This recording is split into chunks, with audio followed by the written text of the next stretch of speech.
ਪਰ ਇਹ ਜਿਹੜੀ ਸ਼ਾਲ ਹੈ, ਇਹ ਸ਼ਾਲ ਤੋਂ ਇਤਰਾਜ਼ ਨਹੀਂ ਸੀ ਸਿੱਖ ਜਥੇਬੰਦੀਆਂ ਨੂੰ, ਪਰ ਜਿਹੜੀ ਸ਼ਾਲ ਦੇ ਉੱਤੇ ਜਿਹੜੇ ਚਿੰਨ੍ਹ, ਧਾਰਮਿਕ ਚਿੰਨ੍ਹ ਜਿਹੜੇ ਉਕੇਰੇ ਗਏ ਸੀ, ਜਿਸ ਤਰ੍ਹਾਂ ਕਿ ਖੰਡਾ ਸਾਹਿਬ ਤੇ ਏਕ ਓਂਕਾਰ ਸਾਹਿਬ ਜਿਹੜੇ ਉਕੇਰੇ ਗਏ, ਉਹ ਤੋਂ ਇਤਰਾਜ਼ ਜ਼ਾਹਿਰ ਕੀਤਾ ਗਿਆ ਕੁਝ ਸਿੱਖ ਜਥੇਬੰਦੀਆਂ ਵੱਲੋਂ।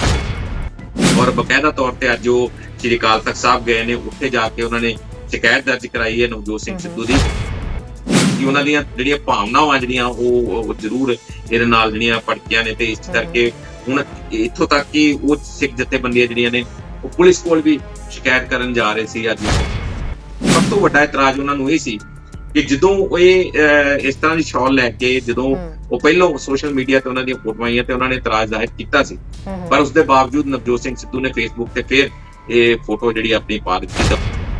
ਸੋ ਇਸ ਤੋਂ ਇਲਾਵਾ ਰਾਜੇਸ਼ ਜੀ, ਕਿਸਾਨ ਅੰਦੋਲਨ ਦੇ ਵਿੱਚ ਜੋ ਵੀ ਚੱਲ ਰਿਹਾ ਅਸੀਂ ਲਗਾਤਾਰ ਸੁਣ ਰਹੇ ਹਾਂ, ਦੇਖ ਰਹੇ ਹਾਂ। ਅਜਿਹੇ ਦੇ ਵਿੱਚ ਜਿਹੜਾ ਕਹਿੰਦੇ ਨੇ ਕਿ ਨਵਜੋਤ ਸਿੰਘ ਸਿੱਧੂ ਜਿਹੜੇ ਕਿ ਆਪਣੇ ਟ੍ਰੈਂਡ ਕਰਕੇ ਬਹੁਤ ਮਸ਼ਹੂਰ ਨੇ, ਖਾਸ ਕਰਕੇ ਜਦੋਂ ਕੋਈ ਵੀ ਪਹਿਨਾਵਾ ਪਾ ਕੇ ਆਉਂਦੇ ਨੇ, ਉਹਨਾਂ ਦੇ ਕੁੜਤੇ ਪਜਾਮੇ, ਸਲਵਾਰ ਕਮੀਜ਼ ਔਰ ਉਹਨਾਂ ਦਾ ਉਹ ਸਟਾਈਲ ਜਿਹੜਾ ਨਾ ਬਹੁਤ ਹੀ ਜ਼ਿਆਦਾ ਸਾਰਿਆਂ ਨੂੰ ਮਤਲਬ ਕਹਿੰਦੇ ਕਿ ਇੱਕ ਫੇਮਸ ਮੰਨਿਆ ਜਾਂਦਾ, ਬੜੀ ਨਜ਼ਰ ਟੇਕ ਜਾਂਦੀ ਹੈ ਨਵਜੋਤ ਸਿੰਘ ਸਿੱਧੂ ਦੇ ਸਟਾਈਲ ਦੇ ਉੱਤੇ। ਪਰ ਇੱਕ ਦੋ ਦਿਨਾਂ ਤੋਂ ਖਬਰ ਸਾਹਮਣੇ ਆ ਰਹੀ ਕਿ ਨਵਜੋਤ ਸਿੰਘ ਸਿੱਧੂ ਦਾ ਸਟਾਈਲ ਜਿਹੜਾ ਉਹ ਕੁਝ ਵਿਵਾਦਾਂ 'ਚ ਆ ਗਿਆ। ਇਹ ਪੂਰੀ ਖਬਰ ਹੈ ਕੀ ਹੈ? ਕਹਿੰਦੇ ਉਹਨਾਂ ਨੇ ਇੱਕ ਸ਼ਾਲ ਲਿੱਤੀ ਹੋਈ ਸੀਗੀ, ਉਹ ਸ਼ਾਲ ਨੂੰ ਲੈ ਕੇ ਉਹਨਾਂ ਦੀ ਕੰਪਲੇਂਟ ਕੀਤੀ ਗਈ ਹੈ, ਵਿਵਾਦ ਹੋ ਗਿਆ। ਦੇਖੋ, ਵਾਕਿਆ ਹੀ ਸਹੀ ਗੱਲ ਕੀਤੀ ਹੈ ਕਿ ਨਵਜੋਤ ਸਿੰਘ ਸਿੱਧੂ ਜਿਹੜਾ ਕਿ ਉਹ ਚੁੱਪ ਰਹਿ ਕੇ ਵੀ ਖਬਰਾਂ 'ਚ ਰਹਿਣ ਵਾਲਾ ਸ਼ਖਸ ਹੈ, ਔਰ ਇਸੇ ਕਰਕੇ ਹੀ ਨਵਜੋਤ ਸਿੰਘ ਸਿੱਧੂ ਦੀ ਕੋਈ ਵੀ ਜਿਹੜੀ ਗੱਲਬਾਤ ਹੁੰਦੀ ਹੈ, ਕੋਈ ਵੀ ਹਰਕਤ ਹੁੰਦੀ ਹੈ, ਕੋਈ ਵੀ ਸ਼ਬਦ ਜਦੋਂ ਬੋਲਦੇ ਨੇ ਤਾਂ ਕੋਈ ਨਾ ਕੋਈ ਚੀਜ਼ਾਂ ਟ੍ਰੈਂਡ 'ਚ ਆ ਜਾਂਦੀਆਂ ਨੇ। ਔਰ ਕੁਝ ਗੁਰਬਾਣੀ ਦਾ ਹਵਾਲਾ ਵੀ ਦਿੱਤਾ ਹੈ ਕਿ ਇਹਨਾਂ ਨੂੰ ਇਸ ਢੰਗ ਨਾਲ ਇਸਤੇਮਾਲ ਨਹੀਂ ਕੀਤਾ ਜਾਂਦਾ। ਕਿ NDTV ਦੇ ਪੱਤਰਕਾਰ ਰਵੀਸ਼ ਕੁਮਾਰ ਨੂੰ ਅਸੀਂ ਸਾਰੇ ਜਾਣਦੇ ਹਾਂ, ਔਰ ਉਹਨਾਂ ਦੀ ਗੱਲ ਸਰਕਾਰ ਮਤਲਬ ਤੁਹਾਨੂੰ ਅਸੀਂ ਸਾਰੇ ਜਣੇ ਜਾਣਦੇ ਹਾਂ ਕਿ ਸਰਕਾਰ ਨੂੰ ਬਹੁਤ ਚੁੱਭਦੀ ਹੈ।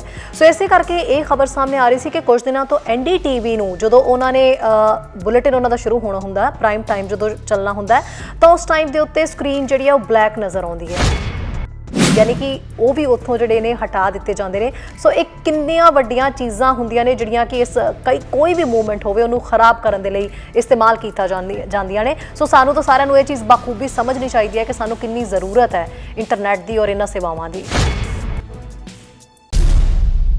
ਸਤਿ ਸ਼੍ਰੀ ਅਕਾਲ ਜੀ, ਦ ਗੁੱਡ ਮਾਰਨਿੰਗ ਸ਼ੋ ਦੇਖ ਰਹੇ ਸਾਰੇ ਦਰਸ਼ਕਾਂ ਨੂੰ ਪਿਆਰ ਭਰੀ ਸਤਿ ਸ਼੍ਰੀ ਅਕਾਲ, ਤੇ ਜਿਨ੍ਹਾਂ ਦੀ ਸਵੇਰ ਸੋਹਣੀ ਜੀ ਸਾਡੇ ਨਾਲ ਛੜੀ ਹੈ ਉਹਨਾਂ ਸਾਰਿਆਂ ਨੂੰ ਗੁੱਡ ਮਾਰਨਿੰਗ। ਉਮੀਦ ਕਰਦੇ ਹਾਂ ਕਿ ਸਾਰੇ ਜਣੇ ਬਿਲਕੁਲ ਠੀਕ ਹੋਵੋਗੇ।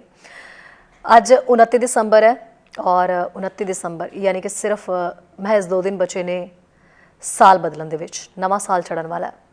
ਪਰ ਉਮੀਦ ਇਹ ਵੀ ਕਰਦੇ ਹਾਂ ਕਿ ਜੇ ਨਵਾਂ ਸਾਲ ਚੜ੍ਹਨ ਵਾਲਾ ਹੈ ਤਾਂ ਜਿਹੜੀਆਂ ਕੁਦਰਤੀ ਕਰੋਪੀਆਂ ਜਾਂ ਫਿਰ ਇਹੋ ਜਿਹੀਆਂ ਵੱਡੀਆਂ ਮੁਸੀਬਤਾਂ ਜਿਹੜੀਆਂ ਇਸ ਸਾਲ ਦੀਆਂ ਸਾਡੇ ਸਿਰ ਦੇ ਉੱਤੇ ਮੰਡਰਾ ਰਹੀਆਂ ਨੇ, ਉਹ ਆਉਣ ਵਾਲੇ ਸਾਲ ਦੇ ਵਿੱਚ ਜਿਹੜੀਆਂ ਨੇ ਅਜੇ ਤੱਕ ਸਾਡੇ ਉੱਤੇ ਉਹ ਖੜੀਆਂ ਹੀ ਹੋਈਆਂ ਨੇ, ਤੇ ਆਉਣ ਵਾਲੇ ਸਾਲ ਦੇ ਵਿੱਚ ਖਤਮ ਹੋ ਜਾਣ। ਇਹ ਮਨੋਕਾਮਨਾ, ਇਹ ਉਮੀਦਾਂ, ਇਹ ਅਰਦਾਸ ਹਰ ਘਰ ਦੇ ਵਿੱਚ ਮੈਨੂੰ ਲੱਗਦਾ ਜ਼ਰੂਰ ਕੀਤੀ ਜਾ ਰਹੀ ਹੋਏਗੀ। ਕਰੋਨਾ ਵਾਇਰਸ ਸਾਡੇ ਲਈ ਵੱਡਾ ਮੁੱਦਾ ਰਿਹਾ ਹੀ ਹੈ, ਇੱਕ ਉਹ ਵਾਇਰਸ ਜਿਹਨੇ ਬਹੁਤ ਜ਼ਿਆਦਾ ਸਾਡੀਆਂ ਜ਼ਿੰਦਗੀਆਂ ਦੇ ਉੱਤੇ ਆਪਣਾ ਪ੍ਰਭਾਵ ਪਾਇਆ। ਉਸ ਦੇ ਨਾਲ ਇੱਕ ਨਵਾਂ ਹੁਣ ਹੋਰ ਵਾਇਰਸ ਆ ਗਿਆ, ਉਸ ਨਾਲ ਵੀ ਕਾਫੀ ਜ਼ਿਆਦਾ ਅਸੀਂ ਸਾਰੇ ਜਿਹੜਾ ਹੈ ਖੱਜਲ ਖੁਆਰ ਹੋ ਰਹੇ ਹਾਂ, ਬਹੁਤ ਜ਼ਿਆਦਾ ਪਰੇਸ਼ਾਨ ਵੀ ਆ, ਚਿੰਤਾ ਦੇ ਵਿੱਚ ਵੀ ਆ। ਸੋ ਹੁਣ ਇਸ ਵਾਇਰਸ ਤੋਂ ਇਲਾਵਾ ਕਿਸਾਨ ਅੰਦੋਲਨ, ਇੱਕ ਉਹ ਅੰਦੋਲਨ ਜਿਸ ਦੀ ਉਮੀਦ ਕੀਤੀ ਜਾ ਰਹੀ ਹੈ ਕਿ 30 ਦਸੰਬਰ ਜਿਹੜੀ ਤਾਰੀਖ ਹੁਣ ਮਿੱਥੀ ਗਈ ਹੈ ਗੱਲਬਾਤ ਦੇ ਲਈ, ਉਮੀਦ ਕੀਤੀ ਜਾ ਰਹੀ ਹੈ ਕਿ ਕਿਤੇ ਨਾ ਕਿਤੇ ਹੁਣ ਉਹ ਰਾਬਤਾ ਜਿਹੜਾ ਉਹ ਸਹੀ ਤਰੀਕੇ ਨਾਲ ਹੋ ਸਕੇ। ਜਿਹੜੇ ਮੁੱਦੇ ਨੇ, ਜਿਹੜੀ ਕਿਸਾਨਾਂ ਦੀ ਮੰਗ ਹੈ, ਉਹ ਜਿਹੜੀ ਹੈ ਸਰਕਾਰ ਦੇ ਵੱਲੋਂ ਕਬੂਲ ਕਰ ਲਈ ਜਾਏ, ਤੇ ਜਿਹੜੇ ਖੇਤੀ ਕਾਨੂੰਨਾਂ ਨੂੰ ਰੱਦ ਕਰਨ ਦੀ ਮੰਗ ਕੀਤੀ ਜਾ ਰਹੀ ਹੈ ਉਹ ਮੰਗ ਸਵੀਕਾਰ ਕਰ ਲਈ ਜਾਏ। ਸੋ ਤਾਂ ਹੀ ਸਾਰਿਆਂ ਦਾ ਨਵਾਂ ਸਾਲ ਵਧੀਆ ਚੜ੍ਹੇਗਾ। ਤਾਂ ਹੀ ਅਸੀਂ 2021 ਦੇ ਵਿੱਚ ਜਦੋਂ ਕਦਮ ਰੱਖਾਂਗੇ ਤਾਂ ਇੰਝ ਲੱਗੇਗਾ ਕਿ ਵਾਕਈ ਥੋੜ੍ਹੀਆਂ ਪਰੇਸ਼ਾਨੀਆਂ ਹੀ ਸਹੀ, ਉਹ ਪਿਛਲੇ ਸਾਲ ਦੇ ਨਾਲ ਹੀ ਸਾਡੀਆਂ ਜਾ ਚੁੱਕੀਆਂ ਨੇ। ਹੁਣ ਅਜਿਹੇ ਦੇ ਵਿੱਚ ਸਾਰੀ ਗੱਲ ਟਿਕੀ ਹੋਈ ਹੈ ਸਰਕਾਰ ਤੇ ਕਿਸਾਨਾਂ ਦੇ ਵਿਚਾਲੇ। ਕਿਸਾਨਾਂ ਨੇ ਰਣਨੀਤੀ ਜ਼ਰੂਰ ਬਣਾਈ ਹੈ ਕਿਉਂਕਿ 30 ਦਸੰਬਰ ਨੂੰ ਮੀਟਿੰਗ ਹੋਣ ਜਾ ਰਹੀ ਹੈ ਸਰਕਾਰ ਦੇ ਨਾਲ। ਕਿਸਾਨਾਂ ਦੇ ਵੱਲੋਂ ਅੱਜ ਦੀ ਰਣਨੀਤੀ ਦੇ ਵਿੱਚ ਮੀਟਿੰਗ ਕੀਤੀ ਗਈ ਹੈ ਔਰ ਜੋ ਮਸੌਦਾ ਤਿਆਰ ਕੀਤਾ ਗਿਆ ਹੈ, ਜਿਹੜੀਆਂ ਗੱਲਾਂ ਉਹਨਾਂ ਦੀਆਂ ਨੇ, ਉਹ ਉਹਨਾਂ ਨੇ ਏਜੰਡਾ ਜਿਹੜਾ ਸਰਕਾਰ ਨੂੰ ਲਿਖਤੀ ਤੌਰ ਦੇ ਉੱਤੇ ਆਪਣਾ ਭੇਜ ਦਿੱਤਾ ਹੈ ਕਿ ਮੀਟਿੰਗ ਦੇ ਵਿੱਚ ਇਹ ਮੁੱਦੇ ਦੇ ਉੱਤੇ ਅਸੀਂ ਗੱਲਬਾਤ ਕਰਾਂਗੇ ਔਰ ਇਹ ਸਾਡੀ ਮੰਗ ਹੈ। ਤਾਂ ਹੀ ਜਿਹੜੀ ਗੱਲ ਹੈ ਉਹ ਸਿਰੇ ਚੜੇਗੀ। ਇਸ ਤੋਂ ਇਲਾਵਾ ਸਰਕਾਰੀ ਪੱਧਰ ਦੇ ਉੱਤੇ ਸਰਕਾਰ ਵੀ ਆਪਣੇ ਲੈਵਲ ਦੇ ਉੱਤੇ ਜਿਹੜਾ ਉਹ ਆਪਣੀਆਂ ਮੀਟਿੰਗਾਂ ਕਰ ਰਹੀ ਹੈ। ਖੇਤੀਬਾੜੀ ਮੰਤਰੀ ਵੀ ਉਸ ਵਿੱਚ ਸ਼ਾਮਿਲ ਨੇ ਔਰ ਇਸ ਤੋਂ ਇਲਾਵਾ ਰੇਲ ਮੰਤਰੀ ਵੀ ਸ਼ਾਮਿਲ ਨੇ। ਅਮਿਤ ਸ਼ਾਹ ਦੇ ਨਾਲ ਲਗਾਤਾਰ ਉਹਨਾਂ ਦੀਆਂ ਮੀਟਿੰਗਾਂ ਹੋ ਰਹੀਆਂ ਨੇ। ਹੁਣ ਵੀ ਮੀਟਿੰਗ ਹੋਈ ਹੈ ਕਿ ਜੇ ਮੀਟਿੰਗ ਕਿਸਾਨਾਂ ਨਾਲ ਕਰਨੀ ਹੈ ਤਾਂ ਉਸ ਤੋਂ ਪਹਿਲਾਂ ਜਿਹੜੀ ਹੈ ਉਹ ਰਣਨੀਤੀ ਸਰਕਾਰ ਦੇ ਵੱਲੋਂ ਵੀ ਉਲੀਕੀ ਜਾ ਰਹੀ ਹੈ ਕਿ ਭਾਈ ਇਹ ਏਜੰਡਾ ਪਹੁੰਚਿਆ ਤੇ ਇਸ ਦੇ ਉੱਤੇ ਹੁਣ ਗੱਲ ਜਿਹੜੀ ਹੈ ਉਹ ਕਿਵੇਂ ਕਰਨੀ ਹੈ।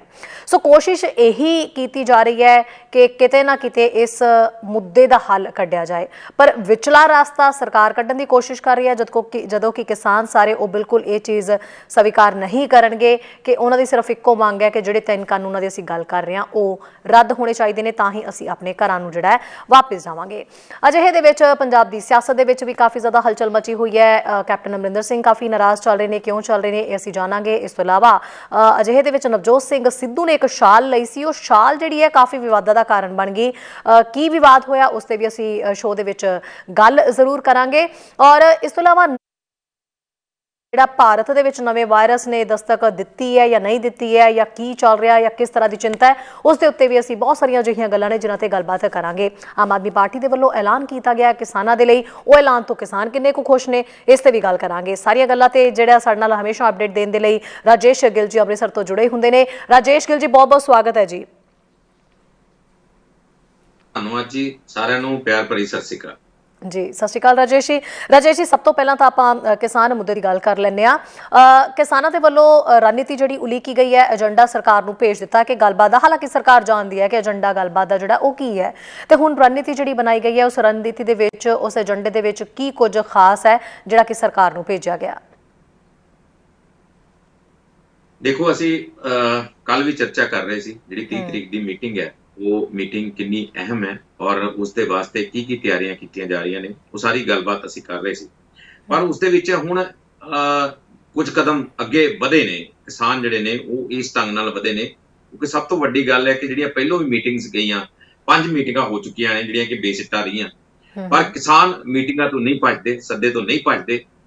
ਸਾਫ਼ ਗੱਲ ਹੈ ਕਿ ਕਿਤੇ ਨਾ ਕਿਤੇ ਕੇਂਦਰ ਜਿਹੜੀ ਸਰਕਾਰ ਹੈ ਜਿਹੜੀ ਉਹ ਕਿਤੇ ਨਾ ਕਿਤੇ ਵੀ ਬਹਾਨਾ ਵੀ ਲੱਭ ਰਹੀ ਹੈ ਕਿ ਦੇਖੋ ਜੀ ਸੁਪਰੀਮ ਕੋਰਟ 'ਚ ਕੀ ਦੱਸਣਾ ਹੈ ਬਾਅਦ ਚੋਂ, ਤੇ ਇਹ ਕਹਿਣਾ ਹੈ ਕਿ ਅਸੀਂ ਤਾਂ ਮੀਟਿੰਗਾਂ ਤੇ ਸੱਦਦੇ ਹਾਂ ਜੀ, ਕਿਸਾਨ ਹੀ ਨਹੀਂ ਹੁੰਦੇ। ਕਿਉਂਕਿ ਜਿਹੜੀ ਪਹਿਲੀ ਚਿੱਠੀ ਆਈ ਸੀ ਉਹ ਇਸੇ ਚੀਜ਼ ਦਾ ਨਤੀਜਾ ਸੀ, ਇਸੇ ਮਨਸ਼ਾ ਦਾ ਨਤੀਜਾ ਸੀ।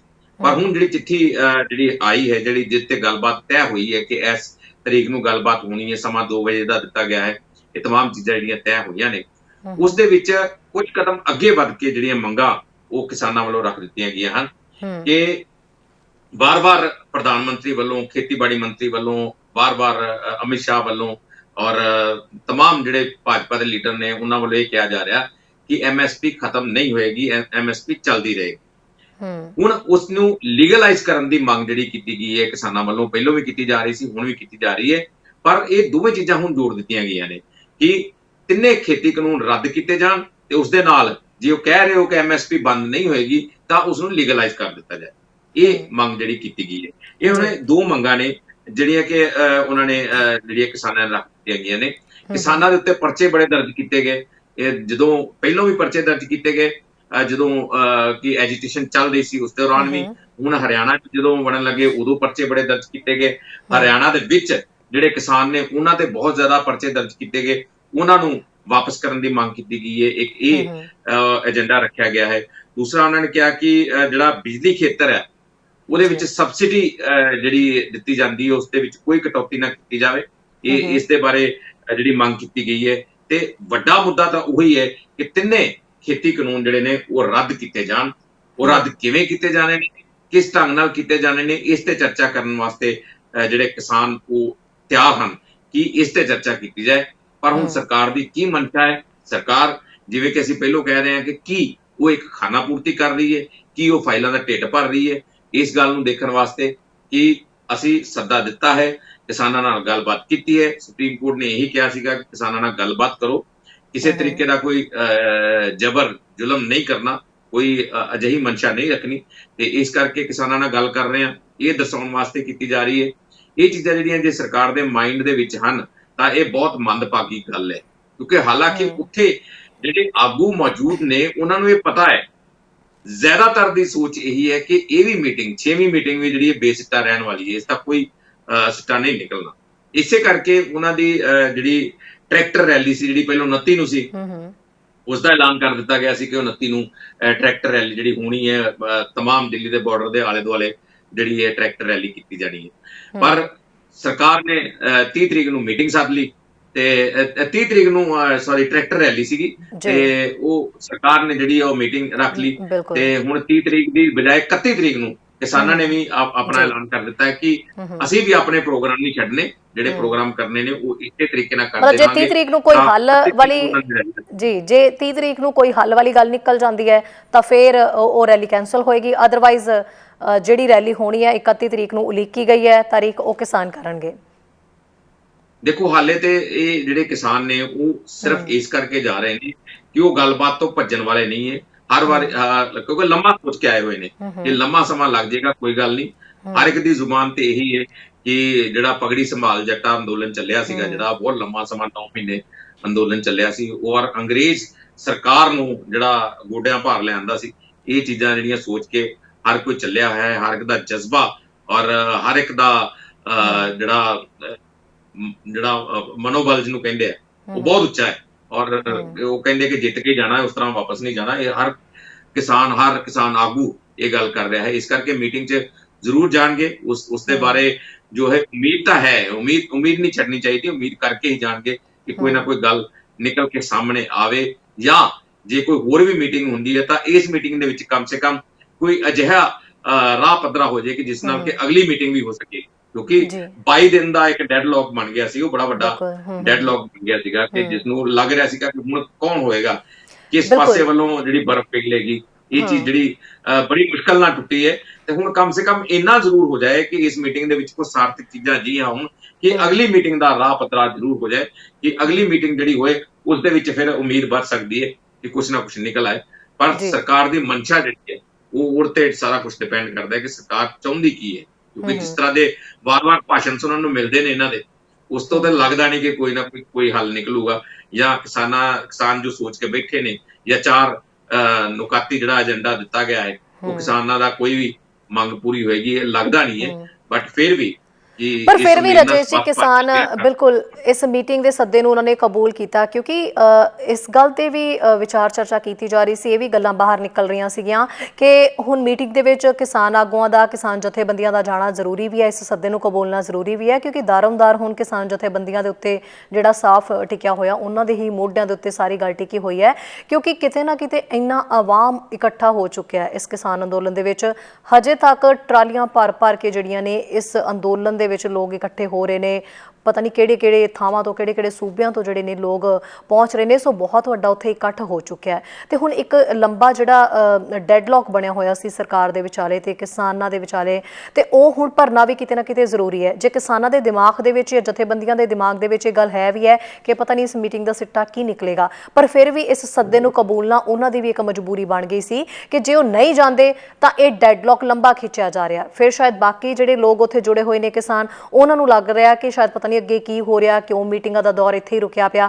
ਤਾਂ ਇੱਕ ਬੜੀ ਇਹੋ ਜਿਹੀ ਸਿਚੁਏਸ਼ਨ ਬਣੀ ਹੋਈ ਹੈ ਗੁੰਝਲਦਾਰ ਜੀ, ਜਿਹੜੀ ਕਿਸਾਨ ਜਥੇਬੰਦੀਆਂ ਦੇ ਲਈ ਵੀ ਕਾਫੀ ਜ਼ਿਆਦਾ ਕਹਿ ਸਕਦੇ ਹਾਂ ਕਿ ਉਲਝਣ ਵਾਲੀ ਹੈ, ਕਿਉਂਕਿ ਸਾਰਾ ਦਾਰਮਦਾਰ ਤਾਂ ਉਹਨਾਂ ਦੇ ਮੋਢਿਆਂ ਤੇ ਟਿਕਿਆ ਹੋਇਆ।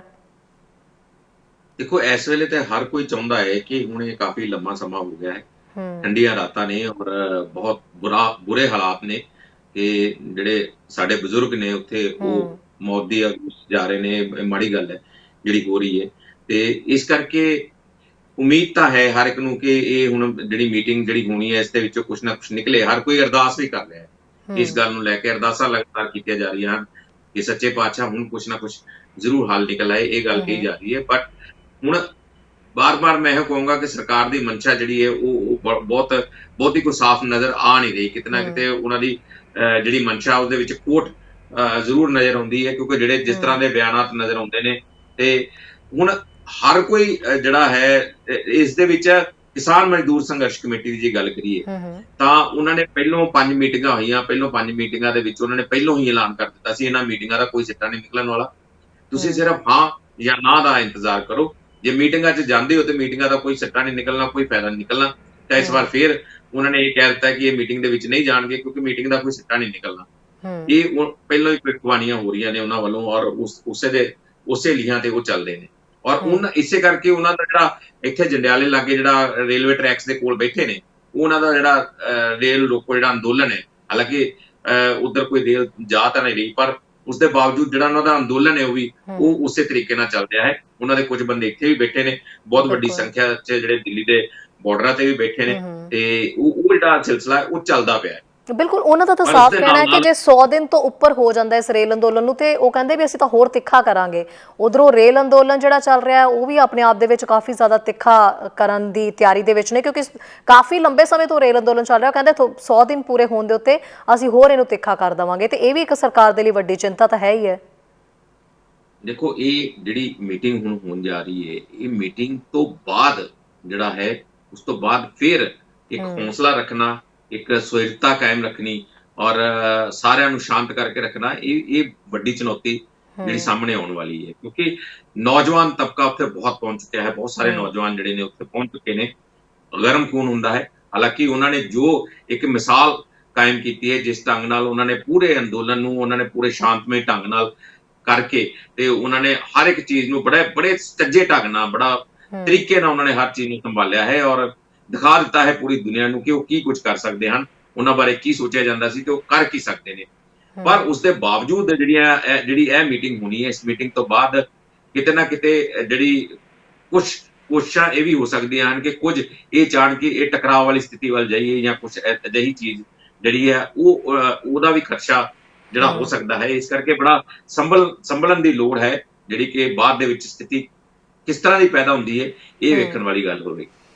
ਜੀ, ਇਸ ਤੋਂ ਇਲਾਵਾ ਇੱਕ ਅੰਦੋਲਨ ਤਾਂ ਰਾਜੇਸ਼ ਜੀ ਅਸੀਂ ਜਿਹੜਾ ਗੱਲ ਕਰ ਹੀ ਰਹੇ ਹਾਂ, ਅਸੀਂ ਜਿਹੜੇ ਰੇਲ ਰੋਕੀ ਬੈਠੇ ਕਿਸਾਨ ਉਹਨਾਂ ਦੀ ਵੀ ਗੱਲ ਕਰ ਰਹੇ ਹਾਂ। ਇਸ ਤੋਂ ਇਲਾਵਾ ਸਿੰਘੂ ਬਾਰਡਰ ਦੇ ਉੱਤੇ ਦਿੱਲੀ ਦੇ ਵਿੱਚ ਜਿਹੜਾ ਇੰਨਾ ਇਕੱਠ ਬਣਿਆ ਹੋਇਆ, ਇੰਨਾ ਵੱਡਾ ਅੰਦੋਲਨ ਜਿਸ ਦੇ ਵਿੱਚ ਕਿੰਨਾ ਕਿਸਾਨ ਜੁੜ ਚੁੱਕਿਆ, ਕਿੰਨੇ ਲੋਕ ਉਸ ਅੰਦੋਲਨ ਦਾ ਹਿੱਸਾ ਬਣ ਚੁੱਕੇ ਨੇ। ਇੱਕ ਉਹ ਲੋਕ ਨੇ ਜਿਨ੍ਹਾਂ ਦੇ ਨਾਲ ਜਦੋਂ ਤੁਸੀਂ ਵੀ ਕਵਰੇਜ ਲਈ ਜਾਂਦੇ ਹੋ, ਉਹਨਾਂ ਲੋਕਾਂ ਦੇ ਨਾਲ ਰਾਬਤਾ ਰੱਖਦੇ ਹੋ, ਉਹਨਾਂ ਲੋਕਾਂ ਦੀ ਤਸਵੀਰ ਕੀ ਨਜ਼ਰ ਆ ਰਹੀ ਹੈ ਜਿਹੜੇ ਕਿ ਘਰਾਂ ਦੇ ਵਿੱਚ ਇਸ ਵੇਲੇ ਬੈਠੇ ਹੋਏ, ਜਿਹੜੇ ਲੋਕ ਅੰਦੋਲਨ ਦੇ ਵਿੱਚ ਸ਼ਾਮਿਲ ਹੋ ਚੁੱਕੇ ਨੇ, ਉਹਨਾਂ ਦੇ ਪਰਿਵਾਰ ਜਿਹੜੇ ਪਿੱਛੇ ਇੱਕਾ ਦੁੱਕਾ ਲੋਕ ਬਚੇ ਨੇ, ਉਹ ਕਿਵੇਂ ਮਤਲਬ ਗੁਜ਼ਾਰਾ ਕਰ ਰਹੇ ਨੇ, ਉਹ ਇਸ ਅੰਦੋਲਨ ਦੀ ਤਸਵੀਰ ਬਾਰੇ ਕੀ ਗੱਲਾਂ ਕਰਦੇ ਨੇ, ਕੀ ਸੁਣਨ ਦੇ ਵਿੱਚ ਮਿਲਦਾ ਰਾਜੇਸ਼ ਜੀ, ਤੇ ਉਹ ਬਾਕੀ ਖੇਤਾਂ ਦਾ ਸਾਰਾ ਕੰਮ ਉਹਨਾਂ ਨੇ ਕਿਵੇਂ ਸਾਂਭਿਆ ਹੋਇਆ? ਦੇਖੋ, ਇਹ ਪਿੰਡਾਂ ਦਾ ਮਾਹੌਲ ਜਿਹੜਾ ਹੈ ਉਹ ਵੀ ਕਦੀ ਨਹੀਂ ਸੀ ਦੇਖਿਆ। ਜੇ ਅਸੀਂ ਕਹੀਏ ਇਸ ਅੰਦੋਲਨ ਦੀਆਂ ਬਾਰਡਰ ਦੀਆਂ ਜਿਹੜੀਆਂ ਤਸਵੀਰਾਂ ਨੇ ਉਹ ਪਹਿਲੀ ਵਾਰੀ ਵੇਖਣ ਨੂੰ ਮਿਲੀਆਂ, ਜੋ ਕੁਝ ਵੀ ਮਿਲਿਆ, ਤਾਂ ਪਿੰਡਾਂ ਦੀ ਨੁਹਾਰ, ਪਿੰਡਾਂ ਦੀ ਜਿਹੜੀ ਤਸਵੀਰਾਂ ਉਹ ਵੀ ਬਦਲੀਆਂ ਹੋਈਆਂ ਨੇ ਇਸ ਵਾਰ, ਕਿਉਂਕਿ ਆਪਸ ਦੇ ਵਿੱਚ ਜਿਹੜਾ ਸਹਿਯੋਗ ਹੈ ਉਹ ਬਹੁਤ ਵੱਧ ਗਿਆ ਲੋਕਾਂ ਦਾ, ਪਰਿਵਾਰਾਂ ਦਾ, ਪਿੰਡਾਂ ਦੇ ਵਿੱਚ ਪਰਿਵਾਰਾਂ ਦਾ ਆਪਸ ਦੇ ਵਿੱਚ ਇੱਕ ਦੂਜੇ ਦੀ ਦੇਖਭਾਲ ਕਰਨੀ, ਇੱਕ ਦੂਜੇ ਨਾਲ ਗੱਲਬਾਤ ਕਰਨੀ, ਉਹਨਾਂ ਦਾ ਸੁੱਖ ਦੁੱਖ ਵੰਡਾਉਣਾ। ਹਾਲਾਂਕਿ ਸਾਡਾ ਇਹ ਸੱਭਿਆਚਾਰ ਦੇ ਵਿੱਚ ਸ਼ਾਮਿਲ ਹੈ, ਪਰ ਕਿਤੇ ਨਾ ਕਿਤੇ ਉਹ ਚੀਜ਼ ਜਿਹੜੀ ਘਟਦੀ ਜਾ ਰਹੀ ਸੀ, ਪਰ ਹੁਣ ਉਹ ਬੜੀ ਖੁੱਲ ਕੇ ਸਾਹਮਣੇ ਆਈ ਹੈ ਔਰ ਇੱਕ ਦੂਜੇ ਦਾ ਸਾਥ ਦਿੱਤਾ ਜਾ ਰਿਹਾ ਹੈ। ਖੇਤਾਂ ਦੀ ਗੱਲ ਕਰੀਏ ਤੇ ਖੇਤਾਂ ਦੇ ਵਿੱਚ ਸਵਾਣੀਆਂ ਨਜ਼ਰ ਆਉਂਦੀਆਂ ਨੇ, ਮਹਿਲਾਵਾਂ ਖੇਤਾਂ ਦੇ ਵਿੱਚ ਨਜ਼ਰ ਆਉਂਦੀਆਂ ਨੇ, ਉਹ ਕੰਮ ਕਰਦੀਆਂ ਪਈਆਂ ਨੇ, ਕਿਉਂਕਿ ਬੰਦੇ ਤੇ ਗਏ ਹੋਏ ਨੇ ਬਾਰਡਰਾਂ ਤੇ। ਇੱਕ ਰਾਜੇਸ਼ ਜੀ, ਬਿਲਕੁਲ ਇੱਕ ਬਹੁਤ ਸੋਹਣੀ ਤਸਵੀਰ ਸਾਹਮਣੇ ਆਈ, ਮੈਂ ਸੋਸ਼ਲ ਮੀਡੀਆ ਦੇ ਉੱਤੇ ਕੱਲ੍ਹ ਇੱਦਾਂ ਹੀ ਸਰਚ ਕਰ ਰਹੀ ਸੀ ਤੇ ਉਹ ਸੋਸ਼ਲ ਮੀਡੀਆ ਦੇ ਉੱਤੇ ਤਸਵੀਰ ਮੈਨੂੰ ਦੇਖਣ ਨੂੰ ਮਿਲੀ। ਇੱਕ ਇੱਦਾਂ ਦੇ ਕੁਝ ਲੋਕ ਨੇ, ਕੁਝ ਗਰੁੱਪ ਜਿਨ੍ਹਾਂ ਨੇ ਕਿ ਸੋਸ਼ਲ ਮੀਡੀਆ ਦੇ ਉੱਤੇ ਇਹ ਪਾਇਆ ਵੀ ਜਿਨ੍ਹਾਂ ਲੋਕਾਂ ਦੇ ਘਰ ਦੇ ਮੈਂਬਰ ਅੰਦੋਲਨ ਦੇ ਵਿੱਚ ਉੱਥੇ ਬੈਠੇ ਹੀ ਨੇ, ਜੇ ਉਹਨਾਂ ਲੋਕਾਂ ਨੂੰ ਇੱਥੇ ਪਿੱਛੇ ਆਪਣੇ ਖੇਤੀਬਾੜੀ ਦੇ ਵਿੱਚ ਆਪਣੀਆਂ ਪੈਲੀਆਂ ਸਾਂਭਣ 'ਚ, ਫਸਲਾਂ ਸਾਂਭਣ ਦੇ ਵਿੱਚ ਕੋਈ ਦਿੱਕਤ ਆਉਂਦੀ ਹੈ ਤਾਂ ਸਾਨੂੰ ਦੱਸੋ, ਅਸੀਂ ਤੁਹਾਡੀ ਹੈਲਪ ਲਈ ਹਾਜ਼ਰ ਹਾਂ। ਤਾਂ ਇੱਕ ਬੀਬੀ ਨੇ ਉਹਨਾਂ ਨੂੰ ਲਿਖਿਆ ਵੀ ਸਾਡੀ ਜਿਹੜੀ ਕਣਕ ਹੈ ਉਹ ਲਗਾਉਣ ਵਾਲੀ ਪਈ ਹੋਈ ਹੈ ਤੇ ਸਾਨੂੰ ਕਾਫੀ ਦਿੱਕਤ ਆਉਂਦੀ ਪਈ, ਵੀ ਸਾਨੂੰ ਹੈਲਪ ਦੀ ਲੋੜ ਹੈ। ਔਰ ਉਹ ਲੋਕਾਂ ਦੇ ਵਿੱਚ ਜਿਹੜੇ ਲੋਕਾਂ ਨੇ ਪੋਸਟ ਪਾਈ ਉਹਨਾਂ ਦੇ ਵਿੱਚ ਫੀਮੇਲ ਵੀ ਜੁੜੀਆਂ ਹੋਈਆਂ ਨੇ। ਉਹ ਫੀਮੇਲ ਗਈਆਂ ਤੇ ਉਹਨਾਂ ਦੇ ਖੇਤਾਂ ਦੇ ਵਿੱਚ ਪਾਣੀ ਲਾਉਂਦੀਆਂ ਦਿਖਾਈ ਦਿੱਤੀਆਂ ਤੇ ਉਹਨਾਂ ਨੇ ਦੱਸਿਆ, ਕਹਿੰਦੇ ਅਸੀਂ ਇਹਨਾਂ ਲੋਕਾਂ ਦੀ ਹੈਲਪ ਕਰਾਂਗੇ। ਮਤਲਬ ਇਹ ਪਹਿਲੀ ਵਾਰੀ ਹੈ ਕਿ ਇੰਨੀ ਜ਼ਿਆਦਾ ਇੱਕ ਦੂਜੇ ਦੀ ਮਦਦ ਜਿਹੜੀ ਹੈ, ਕਿੰਨਾ ਵਧੀਆ ਇੱਕ ਰਿਸ਼ਤਾ ਡਿਵੈਲਪ ਹੋ ਰਿਹਾ ਇਸ ਅੰਦੋਲਨ ਦੇ ਨਾਲ ਕਿ ਲੋਕੀ ਇੱਕ ਦੂਜੇ ਦੀ ਇੰਨੀ ਮਦਦ ਲਈ ਇੰਨੀ ਦੂਰੋਂ ਉੱਠ ਕੇ ਆ ਰਹੇ ਨੇ। ਉਹ ਲੋਕ ਜਿਹੜੇ ਕਿ ਆਪਣੀਆਂ ਜ਼ਿੰਦਗੀਆਂ ਦੇ ਵਿੱਚ ਇੰਨਾ ਬਿਜ਼ੀ ਹੋ ਚੁੱਕੇ ਸੀ ਕਿ ਸ਼ਾਇਦ ਹੈਲਪ ਵਾਲਾ ਫੈਕਟਰ ਜਿਹੜਾ ਉਹ ਬਹੁਤ ਹੀ ਹਲਕਾ ਦਿਖਾਈ ਦੇਣ ਲੱਗ ਗਿਆ ਸੀ, ਪਰ ਅੱਜ ਦੀ ਤਸਵੀਰ ਬਿਲਕੁਲ ਬਦਲ ਚੁੱਕੀ ਹੈ। ਬਿਲਕੁਲ, ਦੇਖੋ ਇਹ ਇੱਕ ਸ਼ਾਂਤਮਈ ਜਿਹੜੀ ਪੀਸਫੁਲ ਜੰਗ ਚੱਲ ਰਹੀ ਹੈ ਔਰ ਇਸ ਵੇਲੇ ਪਿੱਛੇ ਜਿਹੜੇ ਲੋਕ ਨੇ ਉਹਨਾਂ ਨੇ ਦੇਖੋ ਆਪਣੇ ਖੇਤ ਵੀ ਸੰਭਾਲਨੇ ਨੇ, ਆਪਣੀਆਂ ਮੱਝਾਂ ਗਾਵਾਂ, ਆਪਣੇ ਡੰਗਰ ਵੱਛਾ ਉਹ ਵੀ ਸੰਭਾਲਨੇ ਨੇ। ਇਹ ਸਾਰੀਆਂ ਚੀਜ਼ਾਂ ਜਿਹੜੀਆਂ ਹੋ ਰਹੀਆਂ ਨੇ ਨਾਲੋਂ ਨਾਲ, ਔਰ ਜਿਹੜੀਆਂ ਪਿੰਡਾਂ ਦੀਆਂ ਮਹਿਲਾਵਾਂ ਨੇ ਉਹ ਇਹਨੂੰ ਬਾਖੂਬੀ ਨਿਭਾ ਰਹੀਆਂ ਨੇ ਔਰ ਹਰ ਕੋਈ ਇੱਕ ਦੂਜੇ ਦਾ ਸਾਥ ਦੇ ਰਿਹਾ, ਸਹਿਯੋਗ ਦੇ ਰਿਹਾ ਹੈ। ਇੱਥੋਂ ਤੱਕ ਕਿ ਜਿਹੜਾ ਦੁੱਧ ਪਾਉਣ ਹੁੰਦੇ ਸੀਗੇ ਉਹ ਵੀ ਮਹਿਲਾਵਾਂ ਜਿਹੜੀਆਂ ਖੁਦ ਜਾ ਕੇ ਦੁੱਧ ਪਾ ਰਹੀਆਂ ਸ਼ਹਿਰਾਂ ਦੇ ਵਿੱਚ। ਸਵੇਰੇ ਤੜਕਸਾਰ ਧੁੰਦ ਇੰਨੀ ਹੁੰਦੀ ਹੈ, ਤੜਕਸਾਰ ਦੁੱਧ ਲੈ ਕੇ ਆਉਂਦੀਆਂ ਨੇ, ਉਹ ਦੁੱਧ ਜਿਹੜੀਆਂ ਕਈ ਘਰਾਂ 'ਚ ਪਹੁੰਚਾ ਰਹੀਆਂ ਨੇ, ਜਾਂ ਕਿਤੇ ਕੋਈ ਡੇਅਰੀ ਤੇ ਪਹੁੰਚਾਉਣਾ ਹੈ ਉਹ ਪਹੁੰਚਾ ਰਹੀਆਂ ਨੇ। ਹਾਲਾਂਕਿ ਕਈ ਦੁੱਧੀ ਵੀ ਜਿਹੜਾ ਇਹ ਕੰਮ ਕਰ ਰਹੇ ਨੇ, ਜਿਹੜੇ ਨਿਰੋਲ ਦੁੱਧ ਦਾ ਹੀ ਕੰਮ ਕਰਦੇ ਨੇ, ਉਹ ਵੀ ਕੰਮ ਕਰ ਰਹੇ ਨੇ, ਪਰ ਮਹਿਲਾਵਾਂ ਵੀ ਵੇਖੀਆਂ ਗਈਆਂ ਨੇ ਜਿਹੜੀਆਂ ਕਿ ਇਹ ਕੰਮ ਕਰ ਰਹੀਆਂ ਨੇ। ਔਰ ਇਹ ਇਦਾਂ ਦਾ ਮਾਹੌਲ ਨਾ ਕਦੀ ਦੇਖਿਆ ਪਹਿਲੋਂ, ਤੇ ਮੈਨੂੰ ਨਹੀਂ ਲੱਗਦਾ ਕਿ ਅੱਗੇ ਆਉਣ ਵਾਲੇ ਸਮੇਂ 'ਚ ਕਦੀ ਕਿਤੇ ਅਜਿਹਾ ਮਾਹੌਲ ਜਿਹੜਾ ਵੇਖਣ ਨੂੰ ਮਿਲੇਗਾ। ਇੱਕ ਬਹੁਤ ਵੱਡਾ ਇਤਿਹਾਸ ਸਿਰਜਿਆ ਗਿਆ ਹੈ ਤੇ ਇਤਿਹਾਸ ਸਿਰਜਿਆ ਜਾ ਰਿਹਾ ਹੈ। ਔਰ ਭਾਵੇਂ ਦਿੱਲੀ ਦੀਆਂ ਸਰਹੱਦਾਂ ਦੀ ਗੱਲ ਕਰੀਏ ਜਾਂ ਭਾਵੇਂ ਪੰਜਾਬ ਦੀਆਂ ਪਿੰਡਾਂ ਦੀ ਗੱਲ ਕਰੀਏ, ਵੈਸੇ ਤਾਂ ਪੂਰੀ ਦੁਨੀਆ ਜਿਹੜੀ ਇਸ ਮਾਹੌਲ ਨੂੰ ਲੈ ਕੇ ਦੇਖ ਵੀ ਰਹੀ ਹੈ, ਸੁਣ ਵੀ ਰਹੀ ਹੈ, ਗੌਰ ਨਾਲ ਵਾਚ ਵੀ ਰਹੀ ਹੈ, ਔਰ ਪੂਰਾ ਪ੍ਰਭਾਵ ਜਿਹੜਾ ਹੈ ਉਹ ਪੂਰੇ ਵਿਸ਼ਵ 'ਚ ਇਹਦਾ ਜਾ ਰਿਹਾ ਹੈ। ਔਰ ਇਹ ਇੱਕ ਪੰਜਾਬ ਦੀ ਨਹੀਂ, ਦਿੱਲੀ ਦੇ ਨਹੀਂ, ਇੱਕ ਵਿਸ਼ਵ ਦੀ ਜਿਹੜੀ ਇਤਿਹਾਸਕ ਘਟਨਾ ਜਿਹੜੀ ਉਹ ਨਜ਼ਰ ਆ ਰਹੀ ਹੈ, ਘਟਦੀ ਪਈ ਹੈ। ਬਿਲਕੁਲ ਰਾਜੇਸ਼ ਜੀ, ਬਿਲਕੁਲ ਤੁਸੀਂ ਭਾਰਤ ਦਾ ਹਾਲ ਸੁਣਾ ਰਹੇ ਹੋ। ਇੱਥੇ ਜਦੋਂ ਵਿਦੇਸ਼ਾਂ ਵੱਲ ਨੂੰ ਆਓ, ਜਦੋਂ ਕੈਨੇਡਾ ਦੇ ਮਾਹੌਲ ਦੀ ਸਪੈਸ਼ਲੀ ਗੱਲ ਕਰੋ, ਤਾਂ ਇੱਥੇ ਅਸੀਂ ਦੇਖਦੇ ਹਾਂ ਕਿ ਹਰ ਹਫਤਾ ਇੱਥੇ ਬਿਜ਼ੀ ਹੈ। ਹਰ ਹਫਤਾ ਇੱਥੇ ਵੀਕਐਂਡ ਦੇ ਉੱਤੇ ਜਿਹੜੇ ਉਹ ਲੋਕ ਜਿਹੜੇ ਕਿ ਇੰਨੇ ਜ਼ਿਆਦਾ ਬਿਜ਼ੀ ਹੁੰਦੇ ਨੇ, ਇੰਨਾ ਇੱਥੇ ਕੰਮ ਦੇ ਵਿੱਚ ਜੁਟੇ ਰਹਿੰਦੇ ਨੇ ਕਿ ਉਹਨਾਂ ਨੂੰ ਵੀਕਐਂਡ ਦੀ ਬਹੁਤ ਲੋੜ ਹੁੰਦੀ ਹੈ ਕਿ ਅਸੀਂ ਫ੍ਰੀ ਹੋਈਏ ਤੇ ਅਸੀਂ ਆਪਣੀ ਰੈਸਟ ਕਰ ਸਕੀਏ, ਆਪਣੇ ਜਿਹੜੇ ਹੋਰ ਕੰਮ ਰੁਕੇ ਹੋਏ ਨੇ ਹਫਤੇ ਦੇ ਉਹ ਪੂਰੇ ਕਰ ਸਕੀਏ। ਬਟ ਉਹ ਸਾਰੇ ਲੋਕ ਇਹਨਾਂ ਦਿਨਾਂ ਦੇ ਵਿੱਚ ਚੱਪੇ ਤੇ ਖੜੇ ਦਿਖਾਈ ਦਿੰਦੇ ਨੇ, ਰੈਲੀਆਂ ਕੱਢ ਰਹੇ ਨੇ। ਔਰ ਕੁਝ ਲੋਕ ਅਜਿਹੇ ਨੇ ਜਿਨ੍ਹਾਂ ਨੇ ਹਰ ਦਿਨ ਮਤਲਬ ਸ਼ਾਮ ਨੂੰ ਫ੍ਰੀ ਹੋਣ ਤੋਂ ਬਾਅਦ ਕੁਝ ਰਸਤਿਆਂ ਦੇ ਉੱਤੇ ਜਾ ਕੇ, ਕੁਝ ਰੋਡਸ ਦੇ ਉੱਤੇ ਜਾ ਕੇ, ਕੁਝ ਸਕੌਟਸ ਰੋਡ ਦੇ ਉੱਤੇ ਜਾ ਕੇ ਉਹ ਬੈਨਰ ਫੜੀ ਹਰ ਦਿਨ ਜਾ ਕੇ ਆਪਣੀ ਹਾਜ਼ਰੀ ਲਗਵਾਉਂਦੇ ਨੇ। ਕਿਸਾਨ ਅੰਦੋਲਨ ਦੇ ਉਹਨਾਂ ਦੇ ਹੱਥਾਂ ਦੇ ਵਿੱਚ ਬੈਨਰ ਫੜੇ ਹੁੰਦੇ ਨੇ, ਉਹਨਾਂ ਦੇ ਹੱਕ ਦੀ ਗੱਲ ਕਰਦੇ ਹੁੰਦੇ ਨੇ। ਤੇ ਰੈਲੀਆਂ ਤਾਂ ਹਰ ਹਫਤੇ ਇੱਥੇ ਬਿਜ਼ੀ ਸ਼ੈਡਿਊਲ ਚੱਲਦਾ ਪਿਆ ਰੈਲੀਆਂ ਦਾ। ਈਵਨ ਕਿ ਰਾਜੇਸ਼ ਜੀ ਇੱਥੋਂ ਤੱਕ ਹੈ ਕਿ ਭਾਰਤੀ ਕੌਂਸਲੇਟ ਦੇ ਮੂਹਰੇ ਕੁਝ ਸਾਡੇ ਲੋਕਾਂ ਨੇ ਜਾ ਕੇ ਮੰਜੇ ਡਾਲੇ, ਉਹ ਮੰਜੇ ਡਾਹ ਕੇ ਉੱਥੇ ਬਹਿ ਗਏ। ਕਹਿੰਦੇ ਵੀ ਹੁਣ ਦੱਸੋ ਵੀ ਤੁਹਾਡੇ ਵੱਲੋਂ ਸਾਡੇ ਨਾਲ ਕਿਉਂ ਕੋਈ ਰਾਬਤਾ ਨਹੀਂ ਕੀਤਾ ਜਾ ਰਿਹਾ, ਕਿਉਂ ਕੋਈ ਗੱਲਬਾਤ ਨਹੀਂ ਕੀਤੀ ਜਾ ਰਹੀ, ਅਸੀਂ ਤਾਂ ਇੱਥੇ ਹੀ ਬੈਠੇ ਰਹਾਂਗੇ। ਤੇ ਉਹਨਾਂ ਨੇ ਮੰਜੇ ਡਾਲੇ ਕੌਂਸਲੇਟ ਦੇ ਮੂਹਰੇ।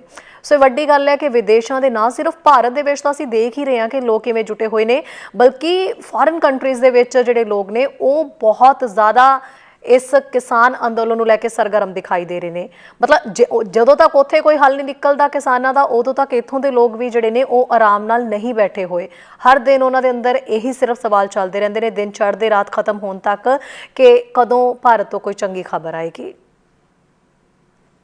ਸ਼ਹਿਰੀ ਦੇਖੋ, ਇਹ ਜਿਹੜੀ ਚੀਜ਼ ਹੈ ਨਾ, ਇਹ ਬਿਲਕੁਲ ਜਿਹੜਾ ਤੇ ਇਹਨਾਂ ਕਾਨੂੰਨਾਂ ਨੂੰ ਇੱਕ ਵਾਰੀ ਸਮਝ ਜਾਂਦਾ ਹੈ, ਤਿੰਨ ਖੇਤੀ ਲਾਅ ਜਿਹੜੇ ਨੇ ਉਹਨਾਂ ਬਾਰੇ ਜਾਣ ਜਾਂਦਾ ਹੈ ਕਿ ਇਹ ਕੀ ਨੇ ਤੇ ਇਹਨਾਂ ਦੇ ਦੂਰਗਾਮੀ ਪਰਿਣਾਮ ਕੀ ਨੇ, ਇਹਨਾਂ ਦਾ ਕੀ ਅਸਰ ਹੋਣ ਵਾਲਾ, ਇਹ ਸਾਰੀ ਜਿਹੜਾ ਸਮਝ ਜਾਂਦਾ ਹੈ ਉਹ ਤਾਂ ਦਿਲੋਂ ਲੱਗ ਜਾਂਦਾ ਹੈ ਕਿ ਇਹਦੇ ਪਿੱਛੇ ਆਪਾਂ ਜਿੰਨਾ ਵੀ ਯੋਗਦਾਨ ਪਾ ਸਕੀਏ ਉਹ ਥੋੜਾ ਹੈ।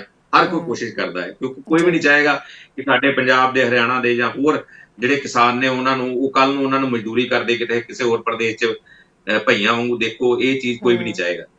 ਸੋ ਮੇਰੀ ਸਾਰਿਆਂ ਨੂੰ ਇਹ ਅਪੀਲ ਹੈ ਕਿ ਹਰ ਕੋਈ ਇਹਨਾਂ ਕਾਨੂੰਨਾਂ ਬਾਰੇ ਜਾਣਕਾਰੀ ਜ਼ਰੂਰ ਹਾਸਲ ਕਰੇ, कि एवं हवा च तीर ना मारे कि जे साडा प्रधानमंत्री कह रहा है जी किसानों के लिए तो बहुत अच्छे हैं, तो ये वाकई लोग देखण ते सही ना कि ये किसानों वास्ते चंगे हैगे भी है कि नहीं।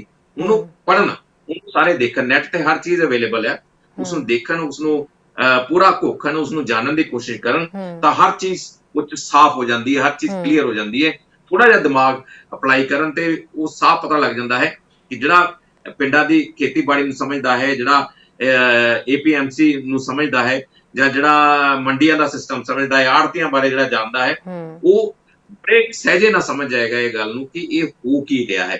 ਤੇ ਇਹ ਜਿਹੜਾ ਮਾਹੌਲ ਜਿਹੜਾ ਤੁਸੀਂ ਦੱਸ ਰਹੇ ਹੋ ਕਿ ਵਿਦੇਸ਼ਾਂ ਦਾ ਮਾਹੌਲ ਹੈ, ਉਹ ਪੂਰੇ ਭਾਰਤ ਦੇ ਵਿੱਚ ਵੀ ਉਹ ਲੋਕ ਜਿਹੜੇ ਕਿ ਹਜੇ ਨਹੀਂ ਸਮਝ ਪਾ ਰਹੇ, ਜਿਹੜੇ ਹਜੇ ਕਿ ਇਹ ਸਿਰਫ ਮੰਤਰੀ ਦੇ, ਸਿਰਫ ਪ੍ਰਧਾਨ ਮੰਤਰੀ ਦੇ ਭਾਸ਼ਣ ਨੂੰ ਸੁਣ ਕੇ ਕਹਿ ਰਹੇ ਨੇ ਕਿ ਜੇ ਇੱਕ ਪ੍ਰਧਾਨ ਮੰਤਰੀ ਕਹਿ ਰਿਹਾ ਦੇਸ਼ ਦਾ, ਤੇ ਕਿਉਂ ਨਹੀਂ ਮੰਨਦੇ, ਕਿਉਂ ਨਹੀਂ ਸਮਝਦੇ।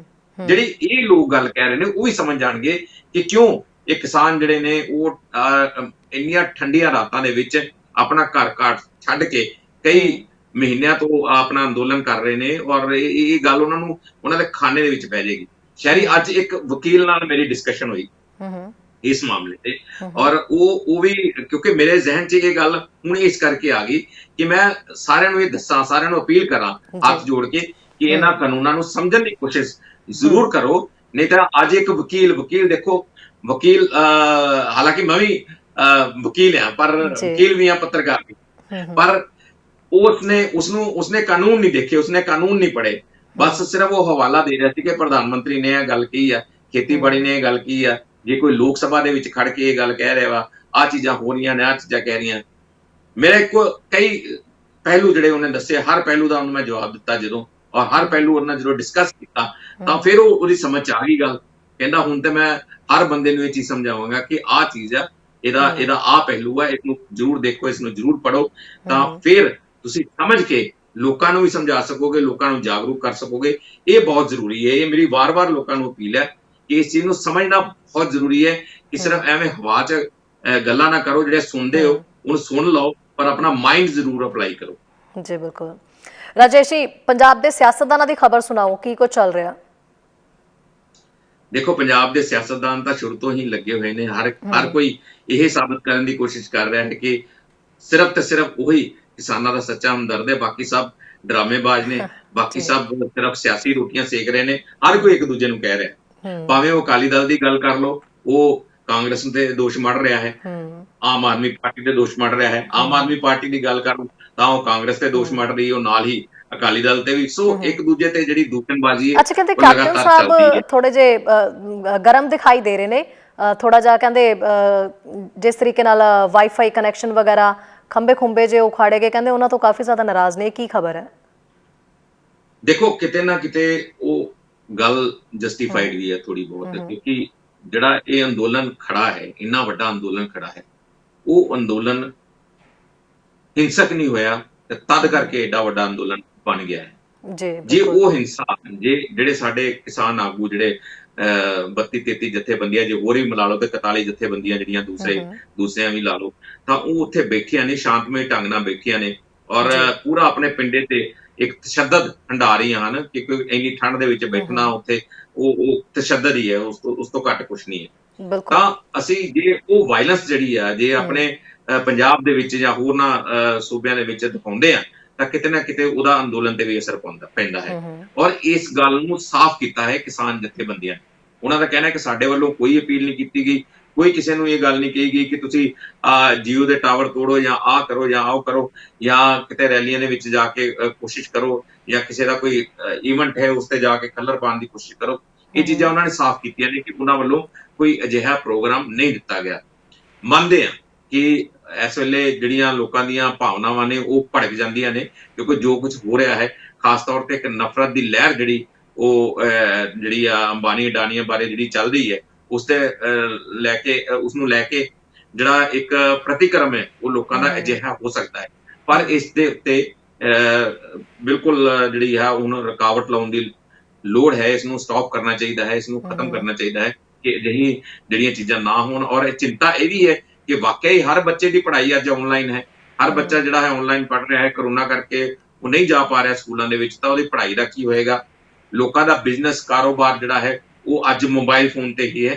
ਲੋਕਾਂ ਦੀਆਂ ਮੀਟਿੰਗਸ ਜਿਹੜੀਆਂ ਚੱਲਦੀਆਂ ਨੇ, ਵਪਾਰੀ ਵਰਗ ਇਸ ਤੋਂ ਬਹੁਤ ਵੱਡਾ ਸੰਤਾਪ ਅੱਗੇ ਭੋਗ ਰਿਹਾ ਹੈ, ਅੱਗੇ ਨੁਕਸਾਨ 'ਚ, ਪਰ ਉਹਨਾਂ ਨੂੰ ਹੋਰ ਨੁਕਸਾਨ ਹੋਏਗਾ ਕਿ ਉਹਨਾਂ ਦੀਆਂ ਜਿਹੜੀਆਂ ਦਫ਼ਤਰੀ ਮੀਟਿੰਗ ਚੱਲਦੀਆਂ ਹਨ, ਸਾਰੀਆਂ ਦਫ਼ਤਰੀ ਮੀਟਿੰਗ ਜਿਹੜੀਆਂ ਉਹ ਮੋਬਾਈਲ ਫੋਨ ਤੇ ਚੱਲਦੀਆਂ ਨੇ, ਤੇ ਸਾਰਾ ਕਾਰੋਬਾਰ ਜਿਹੜਾ ਮੋਬਾਈਲ ਤੇ ਇਸ ਵੇਲੇ ਚੱਲ ਰਿਹਾ ਹੈ। ਤੇ ਜੇ ਪੰਜਾਬ ਦੇ ਵਿੱਚ ਅਸੀਂ ਨੈਟਵਰਕ ਨੂੰ ਹੀ ਜਿਹੜਾ ਖਤਮ ਕਰ ਦਾਂਗੇ ਤਾਂ ਉਹਦੇ ਨਾਲ ਬਹੁਤ ਵੱਡਾ ਨੁਕਸਾਨ ਹੋਏਗਾ। ਸਭ ਤੋਂ ਵੱਡੀ ਗੱਲ, ਜਿਹੜੀਆਂ ਅੰਦੋਲਨ ਦੀਆਂ ਖਬਰਾਂ ਆ ਰਹੀਆਂ ਨੇ ਜਾਂ ਅੰਦੋਲਨ ਦੇ ਬਾਰੇ ਜੋ ਜਾਗਰੂਕ ਕੀਤਾ ਜਾ ਰਿਹਾ, ਜਾਂ ਲੋਕਾਂ ਨਾਲ ਗੱਲਬਾਤ ਹੋ ਰਹੀ ਹੈ, ਜਾਂ ਅਸੀਂ ਸਾਡੇ ਜਿਹੜੇ ਮਹਿਬੂਬ ਲੀਡਰ ਨੇ ਜਿਹੜੇ ਉੱਥੇ ਬੋਲਦੇ ਨੇ, ਉਹਨਾਂ ਨੂੰ ਜਿਹੜਾ ਸੁਣਿਆ ਜਾ ਰਿਹਾ ਹੈ, ਵਿਚਾਰਿਆ ਜਾ ਰਿਹਾ ਹੈ, ਇਹ तमाम ਚੀਜ਼ਾਂ ਵੀ ਤਾਂ ਮੋਬਾਈਲ ਤੇ ਹੀ ਨਿਰਭਰ ਕਰਦੀਆਂ ਨੇ। ਤੇ ਇਹ ਚੀਜ਼ਾਂ ਨੂੰ ਜੇ ਅਸੀਂ ਖੁਦ ਹੀ ਨੁਕਸਾਨ ਪਹੁੰਚਾਵਾਂਗੇ ਤਾਂ ਦੇਖੋ, ਜੰਮੂ ਕਸ਼ਮੀਰ ਦੇ ਵਿੱਚ ਜਦੋਂ ਕਿਸੇ ਅੰਦੋਲਨ ਨੂੰ ਕਮਜ਼ੋਰ ਕਰਨਾ ਹੁੰਦਾ ਹੈ ਤਾਂ ਉਹ ਉੱਥੇ ਜਿਹੜੇ ਨੈਟਵਰਕ ਬੰਦ ਕਰ ਦਿੱਤੇ ਜਾਂਦੇ ਨੇ।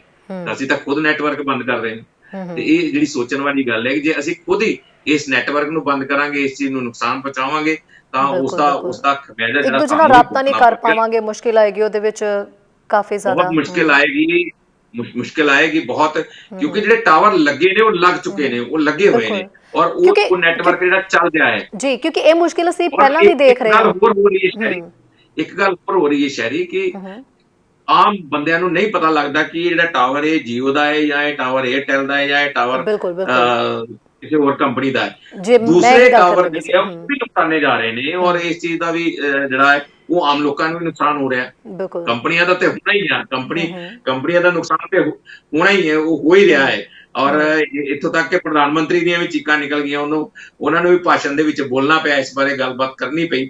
ਤਾਂ ਕੈਪਟਨ ਅਮਰਿੰਦਰ ਸਿੰਘ ਨੂੰ ਚਿੱਠੀਆਂ ਵੀ ਆਈਆਂ ਕੰਪਨੀਆਂ ਵੱਲੋਂ ਕਿ ਜੀ ਇਹ ਸਾਡੇ ਜਿਹੜੇ ਟਾਵਰ ਇਹਨਾਂ ਦੀ ਸੁਰੱਖਿਆ ਕੀਤੀ ਜਾਵੇ। ਸੁਰੱਖਿਆ ਜਿਹੜੀ ਕਰਨੀ ਹੈ ਉਹ ਸਰਕਾਰ ਨੇ ਕਰਨੀ ਹੈ, ਔਰ ਪਰ ਇਸ ਦੇ ਨਾਲ ਆਪਣਾ ਇਖਲਾਕੀ ਫਰਜ਼ ਬਣਦਾ ਹੈ ਕਿ ਸਾਡੀ ਜਿਹੜੀ ਕੰਸੈਂਟਰੇਸ਼ਨ ਹੈ ਸਿਰਫ ਤੇ ਸਿਰਫ ਸਾਡੇ ਅੰਦੋਲਨ ਵੱਲ ਹੋਣੀ ਚਾਹੀਦੀ। ਜੀ ਬਿਲਕੁਲ, ਔਰ ਵਾਕਈ ਅਸੀਂ ਇਹ ਚੀਜ਼ ਫੇਸ ਕਰ ਰਹੇ ਹਾਂ ਕਿਉਂਕਿ ਜਦੋਂ ਦਿੱਲੀ ਦੇ ਵਿੱਚ ਇੰਨੇ ਕਿਸਾਨ ਬੈਠੇ ਨੇ ਤਾਂ ਰਾਬਤਾ ਨਹੀਂ ਹੋ ਪਾਉਂਦਾ। ਇੰਟਰਨੈਟ ਸਭ ਤੋਂ ਵੱਡੀ ਉੱਥੇ ਪ੍ਰੋਬਲਮ ਬਣੀ ਹੋਈ ਹੈ। ਔਰ ਜੇ ਅਸੀਂ ਇਸ ਅੰਦੋਲਨ ਦੀ ਤਸਵੀਰ ਹਰ ਬਿਆਨ ਵੀ ਕਰਨੀ ਹੈ, ਉੱਥੇ ਇੰਟਰਵਿਊਜ਼ ਹੋ ਰਹੀਆਂ ਨੇ, ਸਭ ਕੁਝ ਹੋ ਰਿਹਾ, ਹਰ ਤਸਵੀਰ ਸੋਸ਼ਲ ਮੀਡੀਆ ਤੇ ਲਿਆਉਣੀ ਹੈ। ਲੋਕੀ ਜਿਹੜੇ ਘਰਾਂ 'ਚ ਬੈਠੇ ਹੋਏ ਨੇ ਉਹਨਾਂ ਨੇ ਜਦੋਂ ਕਿਸਾਨ ਅੰਦੋਲਨ ਨੂੰ ਦੇਖਣਾ ਹੈ ਤਾਂ ਉਹਨਾਂ ਨੂੰ ਵੀ ਨੈਟ ਦੀ ਜ਼ਰੂਰਤ ਹੈ। ਸੋ ਬੇਸ਼ੱਕ ਅਰਵਿੰਦ ਕੇਜਰੀਵਾਲ ਨੇ ਕਹਿ ਦਿੱਤਾ ਹੈ, ਸਰਕਾਰ ਨੇ ਕਹਿ ਦਿੱਤਾ, ਆਮ ਆਦਮੀ ਪਾਰਟੀ ਨੇ ਕਿ ਵੀ ਅਸੀਂ ਇੰਟਰਨੈਟ ਜਿਹੜਾ ਉਹ ਮੁਹੱਈਆ ਕਰਵਾ ਕੇ ਦੇਣ ਲੱਗੇ ਹਾਂ ਕਿਸਾਨਾਂ ਨੂੰ। ਉੱਥੇ ਸਿੰਘੂ ਬਾਰਡਰ ਤੋਂ ਸ਼ੁਰੂਆਤ ਕਰਾਂਗੇ, ਅਸੀਂ ਇੰਟਰਨੈਟ ਦੀ ਸਾਰੀ ਫੈਸਿਲਿਟੀ ਦੇਵਾਂਗੇ। ਔਰ ਉਹ ਟਾਵਰ ਲਗਾਉਣ ਦੀ ਖੁਦ ਵੀ ਗੱਲ ਕਹਿ ਰਹੇ ਨੇ। ਖੈਰ ਜਦੋਂ ਲੱਗਣਗੇ ਉਦੋਂ ਉਹ ਗੱਲ ਦੇਖੀ ਜਾਏਗੀ, ਬਟ ਇੱਥੋਂ ਇਹ ਜ਼ਰੂਰ ਪਤਾ ਲੱਗਦਾ ਹੈ ਕਿ ਕਿੰਨੀ ਵੱਡੀ ਉੱਥੇ ਜ਼ਰੂਰਤ ਹੈ ਇਸ ਵੇਲੇ ਇੰਟਰਨੈਟ ਦੀ। ਸੋ ਇੰਟਰਨੈਟ ਨੂੰ ਨੁਕਸਾਨ ਪਹੁੰਚਾਉਣ ਦੀ ਬਜਾਏ ਇਨਫੈਕਟ ਉਹਦਾ ਯੂਜ਼ ਕਰਨਾ ਚਾਹੀਦਾ, ਉਹਦਾ ਇਸਤੇਮਾਲ ਜਿੰਨਾ ਹੋ ਸਕਦਾ ਉਹ ਕਰਨਾ ਚਾਹੀਦਾ ਹੈ। ਸ਼ਰੀ ਇੱਕ ਬੜੀ ਵੱਡੀ ਗੱਲ ਮੈਂ ਦੱਸਣ ਲੱਗਾ ਵਾਂ ਕਿ ਬੜਾ ਇੱਕ ਭਾਵਨਾਤਮਕ ਪਹਿਲੂ ਜਿਹੜਾ ਇਸ ਦੇ ਨਾਲ ਜੁੜਿਆ ਹੈ। ਦੇਖੋ, ਇੱਕ ਫੌਜੀ ਜਦੋਂ ਜੰਗ ਦੇ ਮੈਦਾਨ 'ਚ ਹੁੰਦਾ ਹੈ ਤਾਂ ਕਈ ਮਹੀਨੇ ਉਹਨੂੰ ਬੀਤ ਜਾਂਦੇ, ਉਹ ਘਰ ਨਹੀਂ ਜਾ ਪਾਉਂਦਾ। ਤਾਂ ਜਦੋਂ ਉਹਦੀ ਕਿਤੇ ਘਰ ਗੱਲ ਕਰਵਾਈ ਜਾਂਦੀ ਹੈ ਤਾਂ ਉਹਦੀ ਖੁਸ਼ੀ ਦਾ ਕੋਈ ਟਿਕਾਣਾ ਨਹੀਂ ਰਹਿੰਦਾ। ਤਾਂ ਜਿਹੜੇ ਘਰ ਦੇ ਵਿੱਚ ਬੈਠੇ ਹੁੰਦੇ ਨੇ, ਉਹਦੀ ਮਾਂ, ਭੈਣ, ਉਹਦੀ ਪਤਨੀ, ਉਹਦੇ ਬੱਚੇ ਜਿਹੜੇ ਬੈਠੇ ਹੁੰਦੇ ਨੇ, ਉਹਨਾਂ ਦੀ ਖੁਸ਼ੀ ਦਾ ਟਿਕਾਣਾ ਨਹੀਂ ਰਹਿੰਦਾ।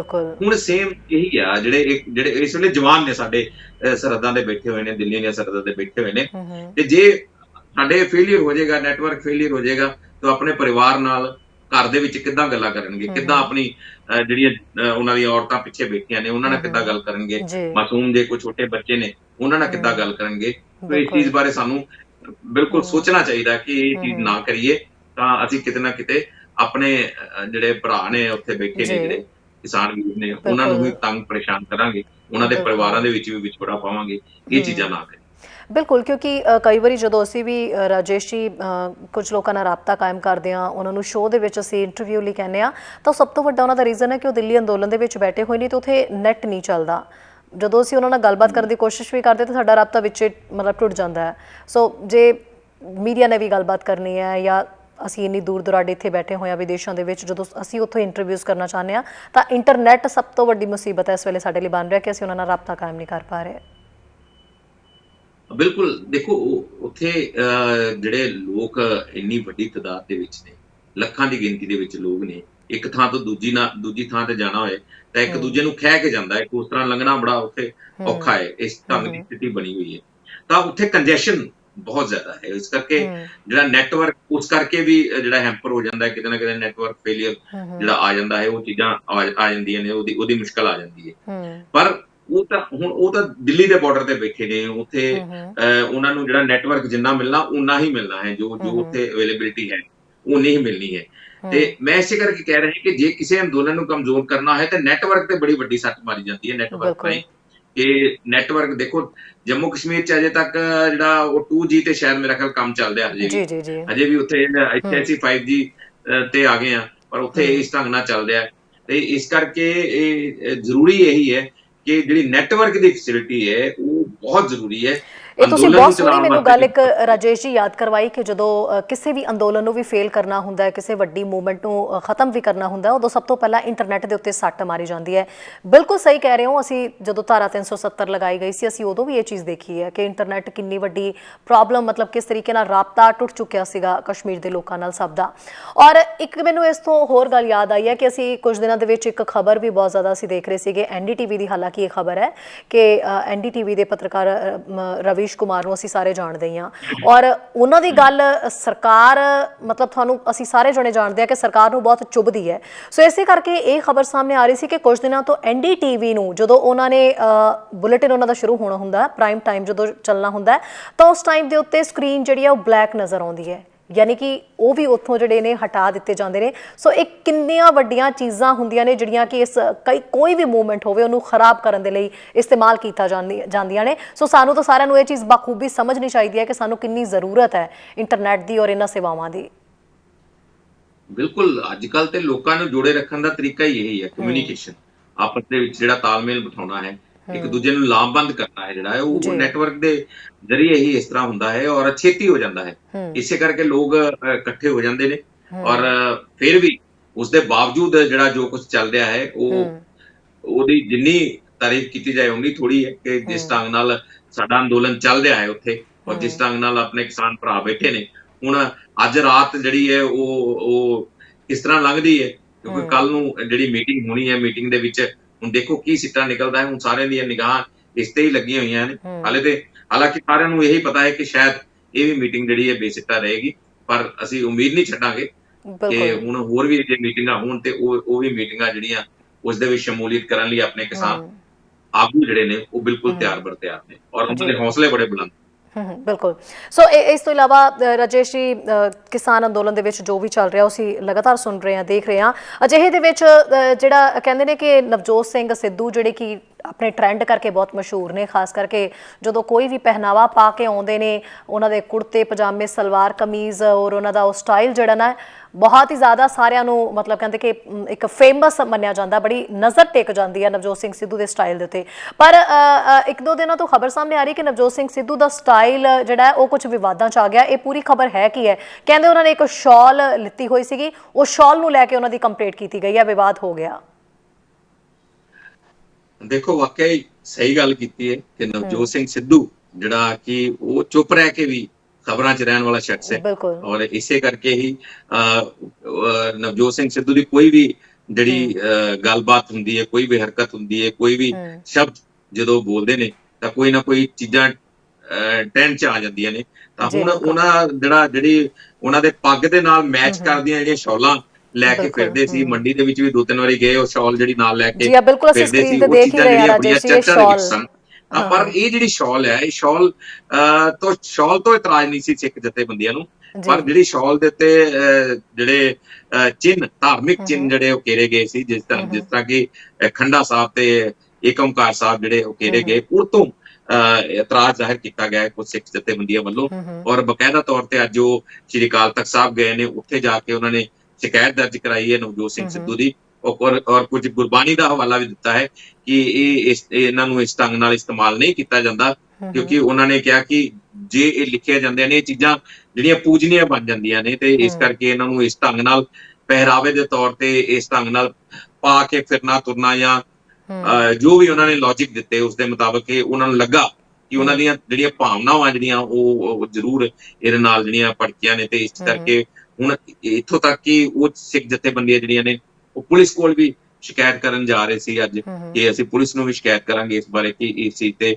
ਰੋਕ ਲਾਈ ਜਾਏ ਔਰ ਸਭ ਤੋਂ ਵੱਡਾ ਇਤਰਾਜ਼ ਉਹਨਾਂ ਨੂੰ ਇਹ ਸੀ ਕਿ ਜਦੋਂ ਇਹ ਇਸ ਤਰ੍ਹਾਂ ਦੀ ਸ਼ਾਲ ਲੈ ਕੇ ਜਦੋਂ ਉਹ ਪਹਿਲਾਂ ਸੋਸ਼ਲ ਮੀਡੀਆ ਤੇ ਉਹਨਾਂ ਦੀਆਂ ਫੋਟੋਆਂ ਆਈਆਂ ਤੇ ਉਹਨਾਂ ਨੇ ਇਤਰਾਜ਼ ਜ਼ਾਹਿਰ ਕੀਤਾ ਸੀ ਪਰ ਉਸ ਦੇ ਬਾਵਜੂਦ ਨਵਜੋਤ ਸਿੰਘ ਸਿੱਧੂ ਨੇ ਫੇਸਬੁੱਕ ਤੇ ਫਿਰ ਇਹ ਫੋਟੋ ਜਿਹੜੀ ਆਪਣੀ ਪਾ ਦਿੱਤੀ ਤਾਂ ਉਸ ਤੋਂ ਬਾਅਦ ਉਹਨਾਂ ਨੂੰ ਲੱਗਿਆ ਕਿ ਹੁਣ ਇਹ ਸ਼ਿਕਾਇਤ ਕਰਨੀ ਚਾਹੀਦੀ ਹੈ, ਸ਼ਿਕਾਇਤ ਕਰਨੀ ਬਣਦੀ ਹੈ। ਤਾਂ ਹੁਣ ਦੇਖੋ ਨਵਜੋਤ ਸਿੰਘ ਸਿੱਧੂ ਵੱਲੋਂ ਹਜੇ ਕੋਈ ਇਸ ਬਾਰੇ ਕੋਈ ਜਵਾਬ ਨਹੀਂ ਆਇਆ, ਕੋਈ ਗੱਲਬਾਤ ਬਿਲਕੁਲ, ਮੈਂ ਇਹੀ ਜਾਣਨਾ ਚਾਹੁੰਦੀ ਸੀ ਕਿ ਉਹਨਾਂ ਨੇ ਆਪਣੀ ਕੋਈ ਪ੍ਰਤੀਕਿਰਿਆ ਦਿੱਤੀ ਹੈ। ਠੀਕ ਹੈ, ਉਹਨਾਂ ਦਾ ਟ੍ਰੈਂਡ ਬਹੁਤ ਮਸ਼ਹੂਰ ਹੈ, ਸੋਹਣੇ ਲੱਗਦੇ ਨੇ ਨਵਜੋਤ ਸਿੰਘ ਸਿੱਧੂ ਔਰ ਬੜਾ ਖੁਸ਼ ਹੁੰਦੇ ਨੇ ਲੋਕ। ਵੈਸੇ ਵੀ ਨਵਜੋਤ ਸਿੰਘ ਸਿੱਧੂ ਕੁਝ ਵੀ ਕਰਦੇ ਨੇ ਉਹ ਆਪਣੇ ਆਪ ਦੇ ਵਿੱਚ ਹੀ ਇੱਕ ਖਬਰ ਹੋ ਜਾਂਦੀ ਹੈ। ਸ਼ਹਿਰੀ ਮੈਂ ਤੁਹਾਡੀ ਆਵਾਜ਼ ਸੁਣ ਨਹੀਂ ਪਾ ਰਿਹਾ ਜੀ। ਰਾਜੇਸ਼ ਜੀ ਆਵਾਜ਼ ਸੁਣ ਪਾ ਰਹੇ ਹੋ? ਰਾਜੇਸ਼ ਜੀ ਤੁਹਾਡੇ ਤੱਕ ਆਵਾਜ਼ ਪਹੁੰਚ ਪਾ ਰਹੀ ਹੈ ਜੀ? ਚਲੋ ਅਸੀਂ ਇੰਟਰਨੈਟ ਦੀ ਗੱਲ ਤਾਂ ਵੈਸੇ ਕਰ ਹੀ ਰਹੇ ਸੀਗੇ ਤੇ ਲੱਗਦਾ ਕਿ ਇੰਟਰਨੈਟ ਪ੍ਰੋਬਲਮ ਮੇਰੇ ਤੇ ਰਾਜੇਸ਼ ਜੀ ਦੇ ਗੱਲਬਾਤ ਕਰਨ ਦੇ ਵਿੱਚ ਵੀ ਆ ਗਿਆ ਸੀ। ਰਾਬਤਾ ਤਾਂ ਵੈਸੇ ਫਿਰ ਤੋਂ ਕੋਸ਼ਿਸ਼ ਕਰਾਂਗੇ ਉਹਨਾਂ ਨਾਲ ਕਾਇਮ ਹੋ ਸਕੇ, ਪਰ ਦੇਖੋ ਕਿੰਨੀ ਵੱਡੀ ਮੁਸ਼ਕਿਲ ਹੈ ਜਦੋਂ ਇੰਟਰਨੈਟ ਸੇਵਾਵਾਂ ਜਿਹੜੀਆਂ ਨੇ ਉਹ ਖਤਮ ਹੋ ਜਾਂਦੀਆਂ ਨੇ। ਸੋ ਅਸੀਂ ਜ਼ਿਕਰ ਕਰ ਰਹੇ ਸੀ ਜਿਹੜਾ ਮੈਂ ਤੁਹਾਡੀ ਆਵਾਜ਼ ਸੁਣ ਨਹੀਂ ਪਾ ਰਿਹਾ, ਜੇ ਤੁਸੀਂ ਮੇਰੀ ਆਵਾਜ਼ ਸੁਣਦੇ ਹੋ ਕਿਉਂਕਿ ਜਿਹੜੀ ਸਟਾਰ ਦੇ ਵਿੱਚ ਤੁਸੀਂ ਇੰਟਰੋ ਦਿੱਤੀ ਸੀ, ਸਟਾਰ ਦੇ ਵਿੱਚ ਜਿਹੜੀ ਤੁਸੀਂ ਇੰਟਰੋ ਦਿੱਤੀ ਸੀ ਉਸ ਦੇ ਵਿੱਚ ਕਿਹਾ ਸੀ ਕਿ ਜਿਹੜਾ ਨਵਾਂ ਕਰੋਨਾ ਵਾਇਰਸ ਆ ਰਿਹਾ ਉਹਦੇ ਬਾਰੇ ਵੀ ਅਸੀਂ ਗੱਲਬਾਤ ਕਰਨੀ ਹੈ ਤਾਂ ਉਹਦੇ ਬਾਰੇ ਥੋੜੀ ਬਹੁਤ ਗੱਲ ਕਰ ਲੈਂਦੇ ਆ ਕਿਉਂਕਿ ਹੁਣ ਕੋਈ ਸ਼ਾਇਦ ਟੈਕਨੀਕਲ ਪ੍ਰੋਬਲਮ ਹੈ, ਤੁਹਾਡੀ ਆਵਾਜ਼ ਨਹੀਂ ਸੁਣ ਪਾ ਰਹੇ। ਪਰ ਇਹ ਜਿਹੜਾ ਨਵਾਂ ਵਾਇਰਸ ਆ ਰਿਹਾ ਉਹਦੇ ਨਾਲ ਵੀ ਕਾਫੀ ਦਹਿਸ਼ਤ, ਇੱਕ ਕਹਿ ਸਕਦੇ ਆ ਕਿ ਦਹਿਸ਼ਤ ਜਿਹੜੀ ਹੈ ਰੀਫਰੈਸ਼ ਹੋ ਗਈ ਹੈ ਕਿ ਕਰੋਨਾ ਨੇ ਜਿੰਨਾ ਸਤਾਇਆ ਲੋਕਾਂ ਨੂੰ, ਹੁਣ ਇਹ ਜਿਹੜਾ ਨਵਾਂ ਕਰੋਨਾ ਦੀ ਗੱਲ ਕੀਤੀ ਜਾ ਰਹੀ ਹੈ ਇਹ ਬ੍ਰਿਟਨ ਦੇ ਵਿੱਚ ਪਹਿਲੋਂ ਇਸ ਨੂੰ ਨੋਟ ਕੀਤਾ ਗਿਆ ਜਿਸ ਨੂੰ SARS-CoV-2 ਵੀ ਕਿਹਾ ਜਾਂਦਾ ਹੈ ਕਿ ਇਹ ਜਿਹੜਾ ਨਵੇਂ ਸਟ੍ਰੇਨਸ ਦੀ ਗੱਲ ਕੀਤੀ ਜਾਂਦੀ ਹੈ ਕਿ ਨਵੇਂ ਸਟ੍ਰੇਨਸ ਵੇਖਣ ਨੂੰ ਮਿਲੇ ਨੇ ਔਰ ਜੀ 70 ਟਾਈਮਸ ਜ਼ਿਆਦਾ ਇਹ ਕੰਟੇਜੀਅਸ ਹੈ ਕਿ ਜ਼ਿਆਦਾ ਜਲਦੀ ਫੈਲਦਾ ਹੈ। ਤਾਂ ਕਿੱਡੀ ਵੱਡੀ ਮੁਸੀਬਤ ਹੈ ਉਹ ਇਸੇ ਗੱਲ ਤੋਂ ਸਾਬਿਤ ਹੋ ਜਾਂਦੀ ਹੈ। ਹੁਣ ਇਹ 25 ਨਵੰਬਰ ਤੋਂ ਲੈ ਕੇ 23 ਦਸੰਬਰ ਤੱਕ 33,000 ਜਿਹੜੇ ਯਾਤਰੀ ਪਹੁੰਚੇ ਸਨ ਭਾਰਤ, ਤੇ ਜਿਨ੍ਹਾਂ ਚੋਂ 114, ਹਾਲਾਂਕਿ ਥੋੜਾ ਨੰਬਰ ਹੈ, 114 ਜਿਹੜੇ ਪੋਜ਼ਿਟਿਵ ਪਾਏ ਗਏ, ਕਰੋਨਾ ਵਾਇਰਸ ਦੇ ਪੋਜ਼ਿਟਿਵ ਪਾਏ ਗਏ। ਪਰ ਚਿੰਤਾ ਵਾਲੀ ਗੱਲ ਹੈ ਕਿ ਇਹਨਾਂ ਵਿੱਚੋਂ 6 ਜਣੇ ਜਿਹੜੇ ਪੋਜ਼ਿਟਿਵ ਪਾਏ ਗਏ ਨੇ, ਉਹਨਾਂ ਦੇ ਵਿੱਚ ਇਹ ਜਿਹੜਾ ਇਸ ਕਿਸਮ ਦਾ ਜਿਹੜਾ ਨਵਾਂ ਕਰੋਨਾ ਹੈ ਉਸਦੇ ਸਟ੍ਰੇਨਸ ਪਾਏ ਗਏ ਨੇ, ਤੇ ਉਹਨਾਂ ਦੇ ਜਿਹੜੇ ਟੈਸਟ ਕਰਵਾਏ ਗਏ ਉਸਦੇ ਵਿੱਚ ਪਾਇਆ ਗਿਆ ਕਿ ਇਹ ਇਸ ਢੰਗ ਦੇ ਸਟ੍ਰੇਨਸ, ਉਹਨਾਂ ਨੂੰ ਕੱਲਿਆਂ ਨੂੰ ਇੱਕ ਰੂਮ ਦੇ ਵਿੱਚ ਜਿਹੜਾ ਇੱਕ ਰੂਮ ਦੇ ਵਿੱਚ ਆਈਸੋਲੇਟ ਕੀਤਾ ਗਿਆ। 3 ਬੈਂਗਲੁਰੂ ਦੇ ਦੱਸੇ ਜਾ ਰਹੇ ਨੇ ਔਰ 2 ਹੈਦਰਾਬਾਦ ਦੇ ਦੱਸੇ ਜਾ ਰਹੇ ਨੇ, ਇੱਕ ਪੁਣੇ ਦਾ ਦੱਸਿਆ ਜਾ ਰਿਹਾ, ਜਿਨ੍ਹਾਂ ਨੂੰ ਕੱਲੇ ਨੂੰ ਇਸ ਢੰਗ ਨਾਲ ਆਈਸੋਲੇਟ ਕੀਤਾ ਗਿਆ। ਪਰ ਇਹ ਬੜਾ ਡਰਾਵਨਾ ਲੱਗਦਾ ਹੈ, ਜਿਸ ਤਰ੍ਹਾਂ ਦੀਆਂ ਗੱਲਾਂ ਸਾਹਮਣੇ ਆ ਰਹੀਆਂ ਹਨ, ਬਹੁਤ ਡਰਾਵਨਾ ਲੱਗਦਾ ਹੈ। ਪਰ ਡਾਕਟਰ ਹਰਸ਼ਵਰਧਨ ਦਾ ਜੇ ਅੱਜ ਦਾ ਬਿਆਨ ਦੇਖੀਏ ਤਾਂ ਉਹਨਾਂ ਨੇ ਇਹ ਗੱਲ ਕਹੀ ਹੈ ਕਿ ਇਹ ਇੱਕ ਇਮੈਜਿਨਰੀ ਸਟੇਸ਼ਨ ਹੈ ਸਾਡੇ ਭਾਰਤੀਆਂ ਵਾਸਤੇ। ਹਾਲਾਂਕਿ ਬਹੁਤ ਸਾਰੇ ਦੇਸ਼ ਨੇ ਜਿਨ੍ਹਾਂ ਦੇ ਵਿੱਚ ਇਹ ਸਟ੍ਰੇਨਸ ਜਿਹੜੇ ਪਾਏ ਜਾ ਰਹੇ ਨੇ, ਪਤਾ ਲੱਗ ਰਿਹਾ ਕਿ ਇਹ ਸਟ੍ਰੇਨਸ ਹੈਗੇ ਨੇ, ਪਰ ਉਸਦੇ ਬਾਵਜੂਦ ਜੇ ਭਾਰਤ ਦੀ ਗੱਲ ਕਰੀਏ ਤਾਂ ਡਾਕਟਰ ਹਰਸ਼ਵਰਧਨ ਦਾ ਕਹਿਣਾ ਸੀ ਇਹ ਇਮੈਜਿਨਰੀ ਸਿਚੁਏਸ਼ਨ ਹੈ, ਇਸ ਤੋਂ ਪੈਨਿਕ ਹੋਣ ਦੀ ਲੋੜ ਨਹੀਂ ਹੈ। ਔਰ ਸਭ ਤੋਂ ਖੁਸ਼ੀ ਦੀ ਗੱਲ ਇਹ ਹੈ ਜਿਹੜੀ ਵੈਕਸੀਨੇਸ਼ਨ ਹੈ, ਜਿਹੜੀ ਵੈਕਸੀਨੇਸ਼ਨ ਦੀ ਅਸੀਂ ਗੱਲ ਕਰ ਰਹੇ ਹਾਂ, ਜਿਸ ਦੇ ਡਰਾਈ ਟੈਸਟ ਕੀਤੇ ਜਾ ਰਹੇ ਨੇ ਔਰ ਕਿਤੇ ਨਾ ਕਿਤੇ ਕਾਮਯਾਬੀ ਵੀ ਦੱਸੀ ਜਾ ਰਹੀ ਕਿ ਉਸਦੇ ਵਿੱਚ ਕਾਮਯਾਬੀ ਮਿਲ ਰਹੀ ਹੈ, ਉਹ ਜਿਹੜੀ ਵੈਕਸੀਨੇਸ਼ਨ ਹੈ ਉਹ ਇਸ ਸਟ੍ਰੇਨਸ ਦੇ ਉੱਤੇ ਇਹ ਜਿਹੜਾ ਨਵੇਂ ਕਿਸਮ ਦਾ ਜਿਹੜਾ ਕੋਵਿਡ ਦੱਸਿਆ ਜਾ ਰਿਹਾ ਹੈ ਉਸ ਦੇ ਉੱਤੇ ਪੂਰੀ ਕਾਮਯਾਬੀ ਨਾਲ ਕੰਮ ਕਰੇਗੀ। ਇਹ ਜਿਹੜੀ ਖੁਸ਼ੀ ਦੀ ਗੱਲ ਹੈ ਕਿ ਜੇ ਇਹ ਕਿਤੇ ਆ ਵੀ ਜਾਂਦਾ ਤੇ ਇਹਨੂੰ ਸਾਂਭਿਆ ਜਾ ਸਕਦਾ ਹੈ। ਕੋਈ ਐਡੀ ਵੱਡੀ ਗੱਲ ਨਹੀਂ ਹੈ, ਪੈਨਿਕ ਹੋਣ ਦੀ ਲੋੜ ਨਹੀਂ ਹੈ, ਡਰਨ ਦੀ ਬਹੁਤਾ ਲੋੜ ਨਹੀਂ ਹੈ। ਹਾਲਾਂਕਿ ਪਹਿਲਾਂ ਦੇਖਣ 'ਚ ਬਹੁਤ ਹਵਾ ਲੱਗਦਾ ਹੈ ਜਦੋਂ ਅਸੀਂ ਕਹਿ ਦਿੰਦੇ ਹਾਂ ਕਿ 70 ਟਾਈਮਸ ਮੋਰ ਕੰਟੇਜੀਅਸ ਹੈ, ਜ਼ਿਆਦਾ ਤੇਜ਼ੀ ਨਾਲ ਫੈਲਦਾ ਹੈ ਔਰ ਪਤਾ ਨਹੀਂ ਕਿੰਨੀ ਕੁ ਤਬਾਹੀ ਜਿਹੜੀ ਫੈਲਾ ਦੇਗਾ। ਚਿੰਤਾ ਵਾਲੀ ਗੱਲ ਜ਼ਰੂਰ ਹੈ, ਪਰ ਪੈਨਿਕ ਹੋਣ ਦੀ ਵੀ ਲੋੜ ਨਹੀਂ। ਜਦੋਂ ਕਿ ਦੇਸ਼ ਦਾ ਜਿਹੜਾ ਸਿਹਤ ਮੰਤਰੀ ਉਹ ਕਹਿ ਰਿਹਾ ਕਿ ਇੱਕ ਇਮੈਜਿਨਰੀ ਸਿਚੁਏਸ਼ਨ ਹੈ, ਜੇ ਇੰਡੀਆ ਵਾਸਤੇ ਵੀ ਇੰਜ ਹੋਏਗਾ। ਅਜੇ ਇਸ ਚੀਜ਼ ਤੋਂ ਕੋਈ ਡਰਨ ਦੀ ਲੋੜ ਨਹੀਂ। ਜੀ ਬਿਲਕੁਲ। ਰਾਜੇਸ਼ ਜੀ, ਮੇਰੀ ਆਵਾਜ਼ ਹੁਣ ਪਹੁੰਚ ਰਹੀ ਹੈ ਤੁਹਾਡੇ ਤੱਕ? ਠੀਕ ਹੈ ਜੀ, ਸ਼ਾਇਦ ਰਾਜੇਸ਼ ਜੀ ਨਾਲ ਰਾਬਤਾ ਨਹੀਂ ਹੋ ਪਾ ਰਿਹਾ, ਉਹੀ ਇੰਟਰਨੈਟ ਸ਼ਾਇਦ ਜਿਹੜਾ ਉਸ ਕਰਕੇ ਗੱਲਬਾਤ ਨਹੀਂ ਹੋ ਪਾ ਰਹੀ। ਪਰ ਦੇਖੋ, ਅਸੀਂ ਇਸ ਤੋਂ ਪਹਿਲਾਂ ਸਾਰੇ ਜਣੇ ਗੱਲ ਕਰ ਹੀ ਰਹੇ ਸੀਗੇ ਕਿ ਇੰਟਰਨੈਟ ਸੇਵਾਵਾਂ ਜਦੋਂ ਖਤਮ ਹੁੰਦੀਆਂ ਨੇ, ਕਮਿਊਨੀਕੇਸ਼ਨ ਜਦੋਂ ਖਤਮ ਹੋ ਜਾਂਦਾ ਤਾਂ ਕਿਸ ਤਰੀਕੇ ਨਾਲ ਮੁਸ਼ਕਿਲਾਂ ਸਾਨੂੰ ਸਾਰਿਆਂ ਨੂੰ ਆਉਂਦੀਆਂ, ਇੱਕ ਦੂਜੇ ਨਾਲ ਅਸੀਂ ਗੱਲ ਨਹੀਂ ਕਰ ਪਾਉਂਦੇ। ਤੇ ਹੁਣੇ ਵੀ ਅਸੀਂ ਦੇਖਿਆ ਕਿ ਅਸੀਂ ਲਾਈਵ ਦੇ ਵਿੱਚ ਜਦੋਂ ਗੱਲ ਕਰ ਰਹੇ ਸੀਗੇ ਤੇ ਸਾਡੀਆਂ ਦੀਆਂ ਅੱਧੀਆਂ ਖਬਰਾਂ ਵਿੱਚ ਹੀ ਰਹਿ ਗਈਆਂ, ਕਿਉਂਕਿ ਸਾਡਾ ਜਿਹੜਾ ਟੈਕਨੀਕਲੀ ਸ਼ਾਇਦ ਕੋਈ ਇੱਦਾਂ ਦਾ ਇਸ਼ੂ ਆ ਗਿਆ ਕਿ ਸਾਡਾ ਰਾਬਤਾ ਹੋ ਨਹੀਂ ਪਾਇਆ, ਇੰਟਰਨੈਟ ਸ਼ਾਇਦ ਸਲੋ ਹੋ ਗਿਆ ਹੋਣਾ। ਸੋ ਇਸ ਲਈ ਬਸ ਇਹੀ ਅਪੀਲ ਕਰਦੇ ਹਾਂ ਜੀ, ਬਹੁਤ ਹੀ ਮਤਲਬ ਵਧੀਆ ਗੱਲ ਹੈ ਕਿ ਬਿਲਕੁਲ ਵੀ ਹਿੰਸਾ ਜਿਹੜੀ ਹੈ ਇਸ ਅੰਦੋਲਨ ਦੇ ਨੇੜਿਓਂ ਨਹੀਂ ਲੰਘੀ, ਬਹੁਤ ਹੀ ਪੀਸਫੁਲ ਤਰੀਕੇ ਦੇ ਨਾਲ ਜਿਹੜਾ ਇਹ ਅੰਦੋਲਨ ਚੱਲ ਰਿਹਾ ਹੈ। ਇਸੇ ਹੀ ਚੀਜ਼ ਨੂੰ ਆਪਾਂ ਸਾਰੇ ਜਿਹੜੀ ਹੈ ਬਰਕਰਾਰ ਰੱਖੀਏ ਔਰ ਇਸ ਅੰਦੋਲਨ ਨੂੰ ਜੇ ਅਸੀਂ ਫਤਿਹ ਪਵਾਉਣੀ ਹੈ, ਜੇ ਇਸ ਅੰਦੋਲਨ ਨੂੰ ਕਾਮਯਾਬ ਹੁੰਦੇ ਦੇਖਣਾ ਹੈ ਤਾਂ ਸਾਨੂੰ ਸਾਰਿਆਂ ਨੂੰ ਸਭ ਤੋਂ ਪਹਿਲਾਂ ਇਸ ਚੀਜ਼ ਵੱਲ ਧਿਆਨ ਦੇਣਾ ਪਏਗਾ ਕਿ ਇਹਨੂੰ ਪੀਸਫੁਲ ਤਰੀਕੇ ਨਾਲ ਹੀ ਅੱਗੇ ਅਸੀਂ ਲੈ ਕੇ ਚੱਲੀਏ ਤੇ ਕੋਈ ਦਾਗ ਜਿਹੜਾ ਹਿੰਸਾ ਦਾ ਇਸ 'ਤੇ ਲੱਗਣ ਨਾ ਦੀਏ। ਸੋ ਇਸ ਲਈ ਜੇ ਕੈਪਟਨ ਸਾਹਿਬ ਨੇ ਗੁੱਸਾ ਕੀਤਾ ਹੈ ਕਿ ਜਿਹੜੀਆਂ ਇੰਟਰਨੈਟ ਸੇਵਾਵਾਂ ਉਹ ਆਪਾਂ ਨੂੰ, ਚਾਹੇ ਉਹ ਜੀਓ ਦੀਆਂ ਹੈ, ਕਿਸੇ ਦੀਆਂ ਵੀ ਨੇ, ਕਿਸੇ ਕਾਰਪੋਰੇਟ ਘਰਾਣੇ ਦੀਆਂ ਨੇ, ਪਰ ਹੈ ਇੰਟਰਨੈਟ ਸੇਵਾਵਾਂ, ਸਾਨੂੰ ਸਾਰਿਆਂ ਨੂੰ ਉਹਦੀ ਲੋੜ ਹੈ ਕਿਉਂਕਿ ਅਸੀਂ ਤਾਲਮੇਲ ਇੱਕ ਦੂਜੇ ਨਾਲ ਖਤਮ ਨਹੀਂ ਕਰ ਸਕਦੇ। ਆਪਣੇ ਪਰਿਵਾਰਾਂ ਦੇ ਨਾਲ ਅਸੀਂ ਗੱਲਬਾਤ ਕਰਨੀ ਹੈ, ਜਦੋਂ ਅਸੀਂ ਅੰਦੋਲਨ ਦੇ ਵਿੱਚ ਬੈਠੇ ਹਾਂ ਤਾਂ ਘਰਾਂ ਦਾ ਪਿੱਛੇ ਹਾਲ ਚਾਲ ਜਦੋਂ ਜਾਣਨਾ ਹੈ, ਜਿਹੜੇ ਪਰਿਵਾਰਕ ਮੈਂਬਰ ਘਰ ਛੱਡੇ ਨੇ ਤਾਂ ਉਹਨਾਂ ਨੂੰ ਦਿੱਕਤ ਆ ਸਕਦੀ ਹੈ ਕਿਉਂਕਿ ਤੁਹਾਡੀ ਉਹਨਾਂ ਨਾਲ ਗੱਲਬਾਤ ਜਿਹੜੀ ਹੈ ਉਹ ਨਹੀਂ ਹੋ ਪਾਏਗੀ। ਸੋ ਇਸ ਲਈ ਇਸ ਗੱਲ ਦਾ ਪਲੀਜ਼ ਖਿਆਲ ਰੱਖੋ। ਇਹੀ ਅਪੀਲ ਕਰਦੇ ਹਾਂ ਕਿ ਪੀਸਫੁਲ ਤਰੀਕੇ ਨਾਲ ਹੀ ਇਸ ਅੰਦੋਲਨ ਨੂੰ ਫਤਿਹ ਪਵਾਓ। ਸੋ ਫਿਰ ਤੋਂ ਨਵੀਆਂ ਗੱਲਾਂ ਕਰਦੇ ਹੋਏ ਮਾਰਨਿੰਗ ਸ਼ੋਅ ਦੇ ਵਿੱਚ ਮਿਲਾਂਗੇ। ਸੋ ਤੁਸੀਂ ਸਾਰੇ ਜਿਹੜਾ ਆਪਣਾ ਬਹੁਤ ਜ਼ਿਆਦਾ ਖਿਆਲ ਰੱਖਿਓ, ਸੁਰੱਖਿਅਤ ਰਹੋ ਤੇ ਇਸੇ ਤਰੀਕੇ ਨਾਲ ਇਸ ਅੰਦੋਲਨ ਨੂੰ ਜਿਹੜਾ ਹੁੰਗਾਰਾ ਆਪਣਾ ਤੇ ਆਪਣਾ ਜਿਹੜਾ ਇਸ ਸੰਘਰਸ਼ ਦੇ ਨਾਲ ਮਿਲ ਕੇ ਜੁਟੇ ਰਹਿਣਾ। ਸਤਿ ਸ਼੍ਰੀ ਅਕਾਲ ਜੀ। ਸਾਡਾ ਹਰ ਇੱਕ ਪ੍ਰੋਗਰਾਮ ਦੇਖਣ ਤੇ ਸਾਡੇ ਨਾਲ ਜੁੜਨ ਲਈ ਸਬਸਕ੍ਰਾਈਬ ਕਰੋ ਚੈਨਲ ਪੰਜਾਬੀ ਤੇ ਨੋਟੀਫਿਕੇਸ਼ਨ ਲਈ ਬੈਲ ਆਈਕਨ ਵਾਲੇ ਬਟਨ ਤੇ ਕਲਿੱਕ ਕਰੋ।